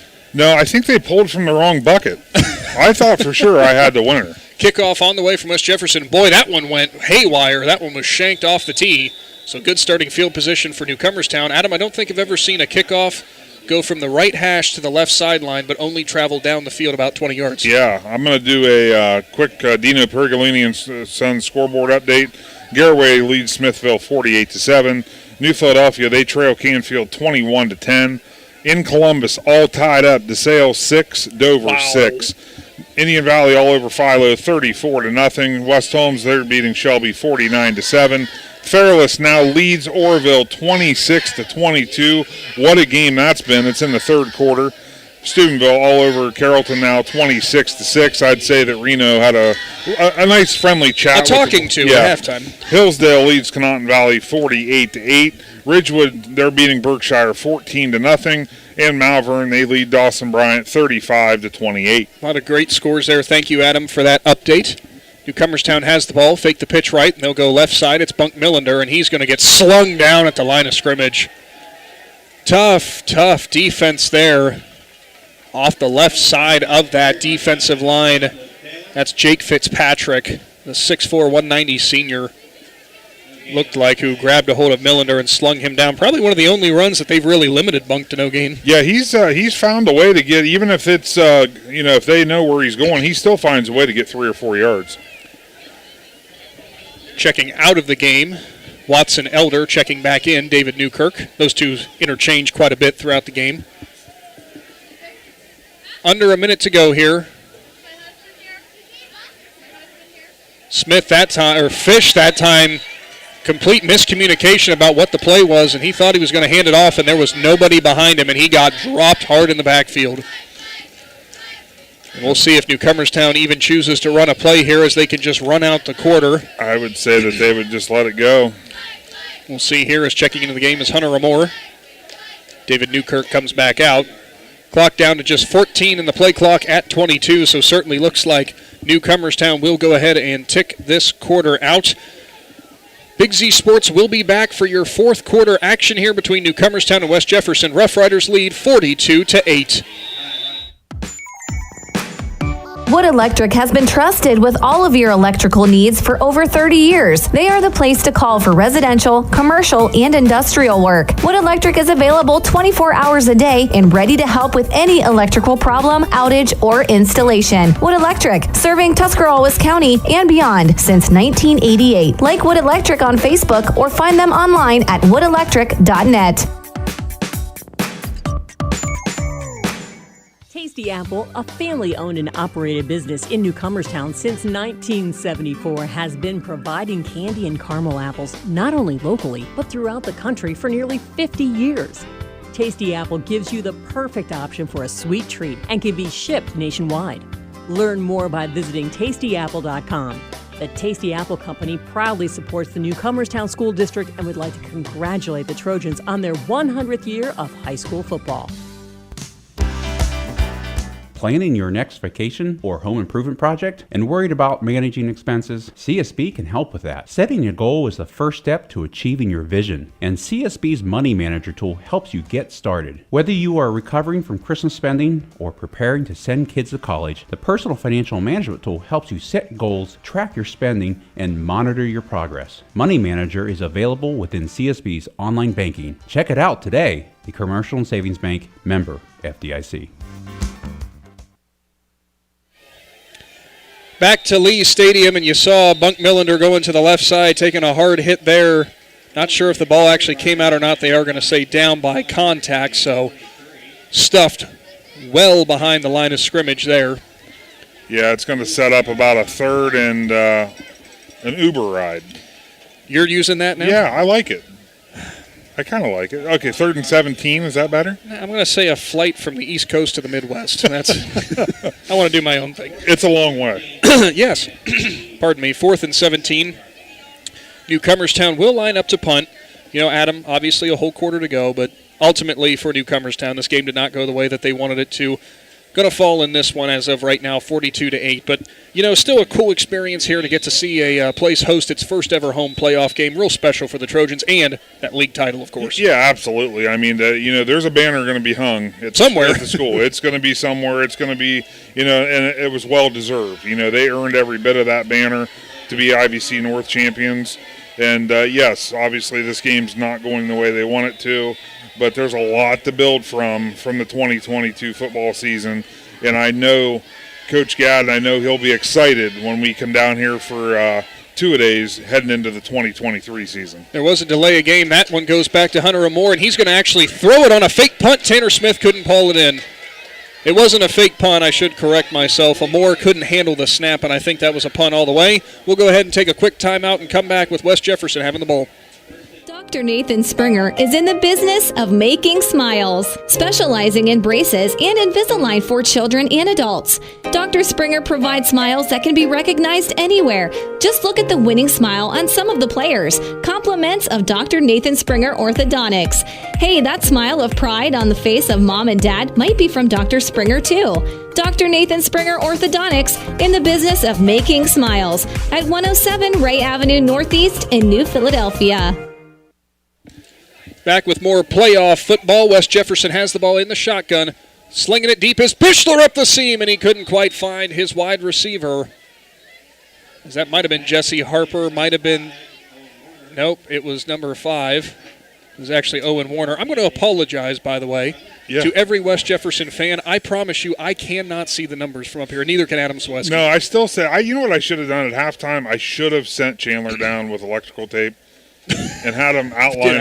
At least the second half, we would have had a better chance. Now, don't take that wrong, Rough Riders fans. I really like the uniforms. I do. I like that look, but we just can't see it. We just can't see them.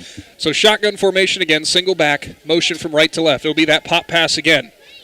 Busting off the left side and hard tackle that time. And again, it's Austin Smith. He's making some nice plays out there on defense, and I believe that was Mason Book again on that end around pop pass, whatever you want to call it.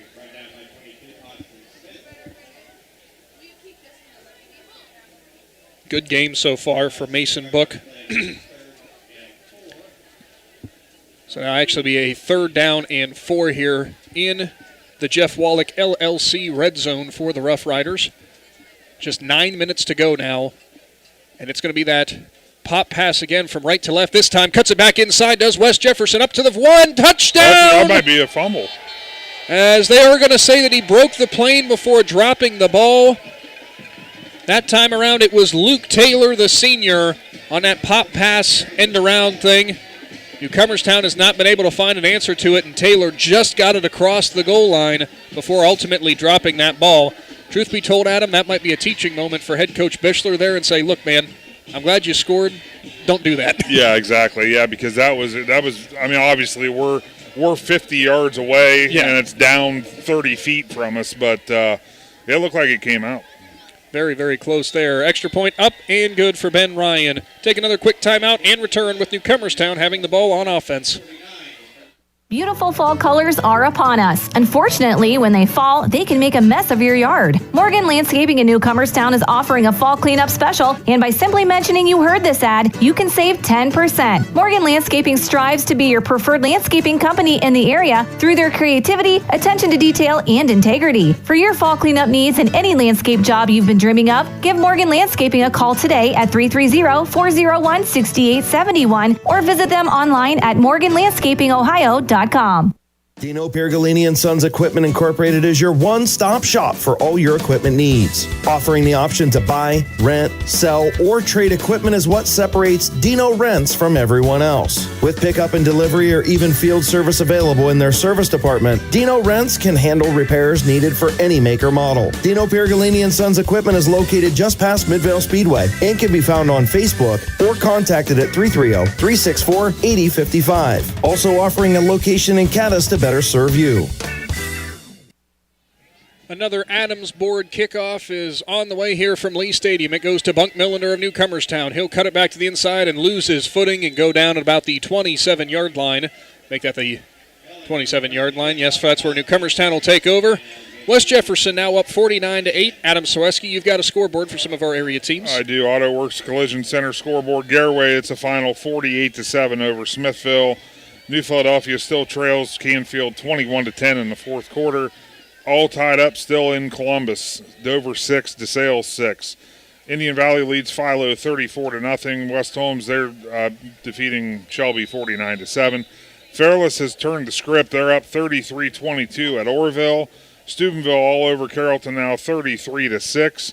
Hillsdale 48-8 over Conotton Valley. Ridgewood, they lead Berkshire 14-0. I was going to give you the score update of Dawson Bryant leading Malvern 36-35, but oh wait, I got another score update. Malvern now leads 43-36, 3:08 to play in the third quarter. Wow. You can call that an old-fashioned shootout. I was going to say, are we just doing a slobber knocker back and forth there, apparently? Very, very nice run that time around for Brandon Weber of the Trojans there as he pushed it all the way up to the 39-yard line. 7:40 to go here. There was somebody flipping their ball up and down. I was going to just see if I could snag it out of midair. Those little stress balls that the cheerleaders threw. Adam Ciereszewski was looking to steal that from a kid. Yeah. No, not at all. Clayton Fish hands it off. That'll be Chrisshar McCormick pounding his way up through the middle. Got a couple yards there. A lot of whistles here as a couple players still piling on that tackle. See what the Trojans' next approach is on offense here. I mean, Adam, the unfortunate thing for them is there has been quite a few running plays for them that have definitely worked out, but this West Jefferson team, when it comes to their offense, you could almost argue pinpoint accuracy. I mean, there's not a lot of wasted motion. There's not a lot that they don't execute well. No, absolutely not. They're firing on all cylinders at the right time of the season. I feel bad for whoever the next matchup is for West Jefferson because might be Malvern. It very well could be. That time fakes the handoff right. He'll get off to Bunk Millender to the left. Does Fish. That ball pushes up to the 50-yard line for Millender. So he got over to the number side and powered his way over the cornerback. So Bunk Millender with another nice run. And believe it or not, Adam, Bunk Millender might push 100 yards on the ground tonight. He very well could. That one for another First Federal Community Bank first down to keep the drive alive there for the Newcomerstown Trojans with 6:20 to play.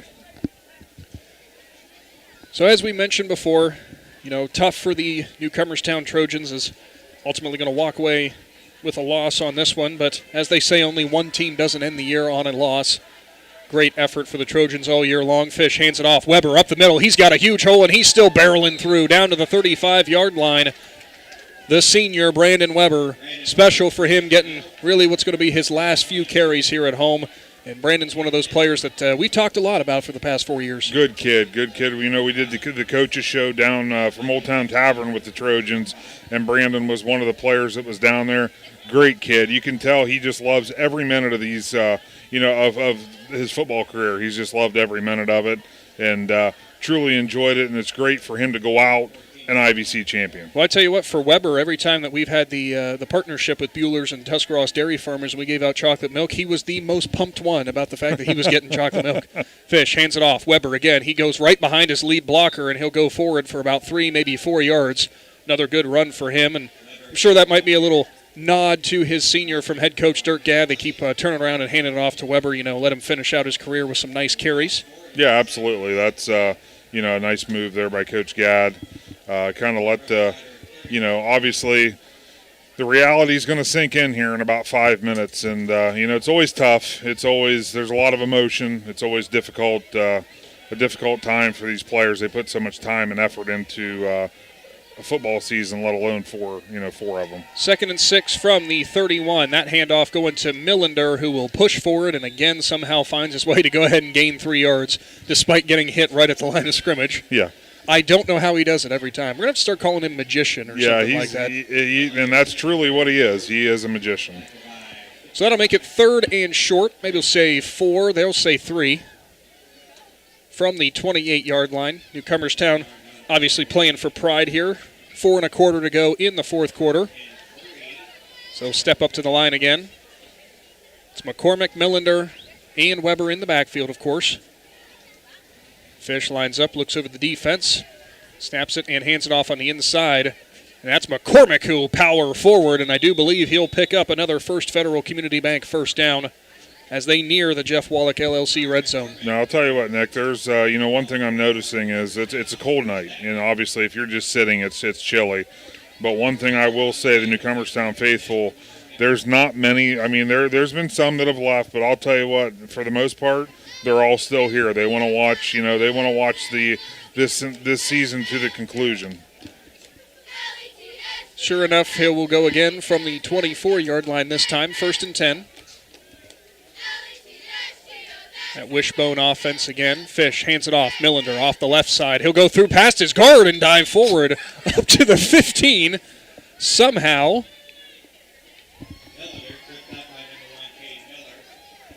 Yeah, it's just another typical bunk run. You think he's gobbled up in the backfield. Next thing you know, he picks up 8. I don't know how. I really don't. I swear to you, every time I'm going to say, and Millender stopped for 2. Nope, make that a 9-yard gain. It's every time. 2:50 to go here in the 4th. 2nd and 1 from the 15. If you've joined us from our other broadcast with the Garraway Pirates picking up their win over the Smithville Smithies, thank you so much for supporting Big Z Sports. Handoff goes to Millender. He'll power forward for a first down. He's still on his feet. He'll get to the 5-goal line. Touchdown! The sophomore Buck Millender finds a way again. Adam, I thought he was stopped at the line to gain for the first and somehow busts through for another score. I want to bust it out one more time, and it's in fitting fashion. That was a weight room run by Bunk Millender. Wow. 15 yards for the sophomore, and Newcomerstown will score one more time. Unfortunately, that will not take off the running clock here, as they will, no surprise, line up to go for 2. Quick update on the Malvern game. Dawson Bryant back on top, 44-42. There's a minute 39 left in the third quarter. This is no offense to the Hornets or anybody else, but did they tell them they could bring defenses to that game? Pitch goes to left side on the 2-point conversion. Millender looking for a hole. Stiff arm. He'll dive forward, and he won't quite get there. So that'll keep things at 49-14. 2.5 to go. Big Z Sports will take a quick timeout and come back to wrap up this game. Is your vehicle banged up? Do you want fast, professional service to get you back on the road? This is Garrett Jacobs with AutoWorks Collision Center. We service cars, trucks, SUVs, and even semi-trucks and RVs. Whether you need auto glass replacement, paintless dent repair, assistance with warranty and insurance, or just a free estimate, AutoWorks has you covered. We even offer alignments for your heavy-duty vehicles like buses, motorhomes, and semis with our state-of-the-art Hunter alignment system. Call 330-878-4223. Open Monday through Friday, 8 to 5. Let AutoWorks of Strasburg work for you. Located in the rolling hills of Holmes County, Keim Home Center is the destination and trusted source for your home, building, and woodworking needs. And we are now offering appliances. At Keim, you'll find major kitchen and laundry appliance brands such as General Electric, Whirlpool, Speed Queen, and much more. Our sales and service teams can help with product selection, delivery, installation, ongoing maintenance, and repair. Give us a call or stop by today. Keim, built on trust since 1911. Final 2.5 minutes to go here from Lee Stadium. Newcomerstown trails 49-14. But some nice consolation prize, I guess you could say, as Bunk Millender powers his way in from 15 yards. And with that run, Adam, he will have 100 exactly. And that squib kick goes awry, but West Jefferson is able to ultimately pick it up on the Adamsboard kickoff. Yes, the second line of defense was able to pick that up. I feel bad for the first Rough Rider there that was trying to jump on the ball because obviously maybe it was the wet ground. I wasn't going to say anything. Yeah. He did what he could. He tried. But I'll tell you what, just think what Coach Gadd is thinking of his sophomore running back right now. I mean, they're down 41 points, and Bunk Millender just ripped off that run like he did, powering it in from 15 yards out. Well, pretty nice night for Bunk. 22 carries, 100 yards, and a touchdown.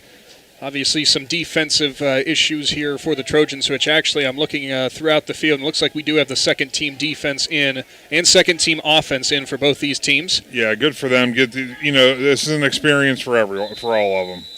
And we're going to have play whistle dead there, as I think it's going to be another dead ball, illegal procedure, delay a game maybe? No, what was that? Illegal substitution? I'm not sure, but... I didn't see what they called it. It was quick. They called it very, very quick. I didn't see it either. Trying to figure out who the quarterback in is. I believe that's the sophomore quarterback, Colton Rice. I think it was delay a game. Delay a game or something. Yeah. You know what? Regardless, it's a 5-yard penalty. We're going to go with that. Moving on. So Colton Rice, the quarterback in for West Jefferson. He'll turn, hand it off, and whoa, there's a pass, or there's a run blitz from Newcomerstown.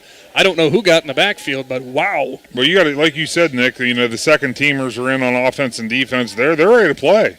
They've been sitting here watching this game, and this is their time to shine under the Friday night lights and playoff football. It's actually, I believe it was Logan Metz, the freshman, because they've got him lined up he's still, center now. Yeah, he's still at the nose tackle position. Okay. Couldn't quite tell. I guess he's the he's the center, so now maybe he's getting some reps on Something defense. like that. And that's going to be a Rice keeper as he'll go up the middle and get to the 30, making the 31-yard line, so close to the original line to gain. 35 seconds here. And they don't need to snap it again. They do not, as that looks like it's going to be all she wrote here, as the West Jefferson Rough Riders will pick up the opening round playoff victory here in Division 6, Region 23, 49-14. The final seconds ticking away for Newcomerstown. It will come to an end after an 8-2 regular season and an IVC North championship. A tough one to swallow for Trojans fans, but nothing to hang their heads on after a great season that got them their first ever home playoff game. As both teams now entering the field, and the final whistle will sound. 49-14 is your final score. We'll go ahead and take a quick time out here, pay some of our bills, and come back for a look at some of our stats as well as a recap of the game you've seen and heard here on our YouTube channel. We'll be back after this. Ron's Heating and Cooling in Denison has been serving this great area since 1977. At Ron's, no matter what your needs, they can handle it. From heating and cooling to standby Generac generators, water heaters, tankless water heaters, mobile home equipment, duct cleaning, and 24-hour no-heat service. Winter, spring, summer, or fall, all you have to do is call 740-922-5252. Ron's Heating and Cooling proudly supports high school sports and would like to wish best of luck to all local athletes participating this season. Brandon Body and Paint is excited to share their new location at 6206 State Route 36 in Newcomerstown. Brandon Body and Paint offers free estimates. Paint and parts are always warranted for as long as you own the vehicle and provide you the convenience of working with all insurance companies. So if the unplanned accident happens to you, give Brandon Body and Paint a call at 740-492-0987 or find them on Facebook. Brandon Body and Paint, where quality doesn't cost extra. Tasty Apple, a family-owned and operated business in Newcomerstown since 1974, has been providing candy and caramel apples not only locally, but throughout the country for nearly 50 years. Tasty Apple gives you the perfect option for a sweet treat and can be shipped nationwide. Learn more by visiting tastyapple.com. The Tasty Apple Company proudly supports the Newcomerstown School District and would like to congratulate the Trojans on their 100th year of high school football. Make your dream home a reality with Designer Stone Company in Port Washington. They offer granite and quartz countertops, custom made to fit your home. Explore Designer's showroom to discover the possibilities for your new kitchen or bath. The Designer Stone Company is on Facebook and conveniently located on State Route 36 in Port Washington.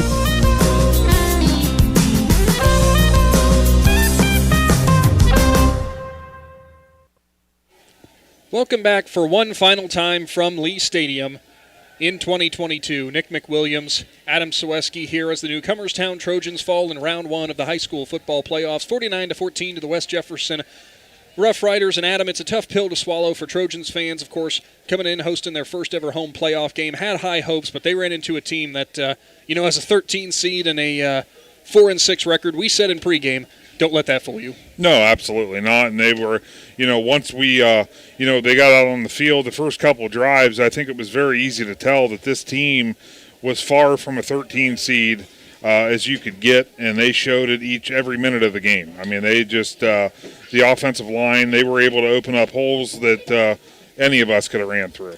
Final stat lines from this game, the Newcomerstown Trojans finished with 53 plays, 167 offensive yards. 47 of their plays were rushes, 155 yards on the ground, 3 for 6 in the pass game, 12 yards, 1 touchdown through the air and 1 touchdown on the ground. Touchdown in the air, of course, was from Clayton Fish to Tanner Smith on a short yardage one, and Bunk Millender pounds it in from 15 yards away for the only other score for the Trojans. As for the West Jefferson Rough Riders, big game for freshman quarterback Austin Bischler. 21 for 33, 276, and 4 touchdowns on the ground. He also had that quarterback sneak that got them a score.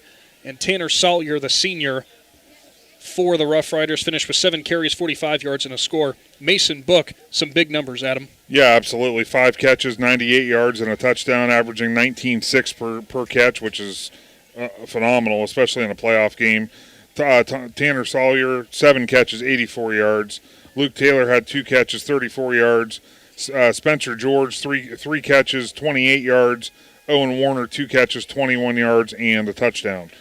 Jesse Harper also 1 catch, 4 yards for a touchdown. And don't forget with Book, an 80-yard kickoff return as well. Yeah, absolutely. Big game from him. So that will do it for this presentation by Big Z Sports. Want to send out a big thank you to all of our sponsors this year who have made live streaming and our broadcast possible. A big thank you to KC, Claxon Communications for all they do and bringing these presentations of high school football. For Adam Ciereszewski, Nick McWilliams here signing off for now as Newcomerstown ultimately ends their season falling 49-14. And Adam, you had something? Yeah, just Newcomerstown Class Act Yes. as a host for this game. They treated us like royalty down here, made everything work so we could bring this broadcast to everyone.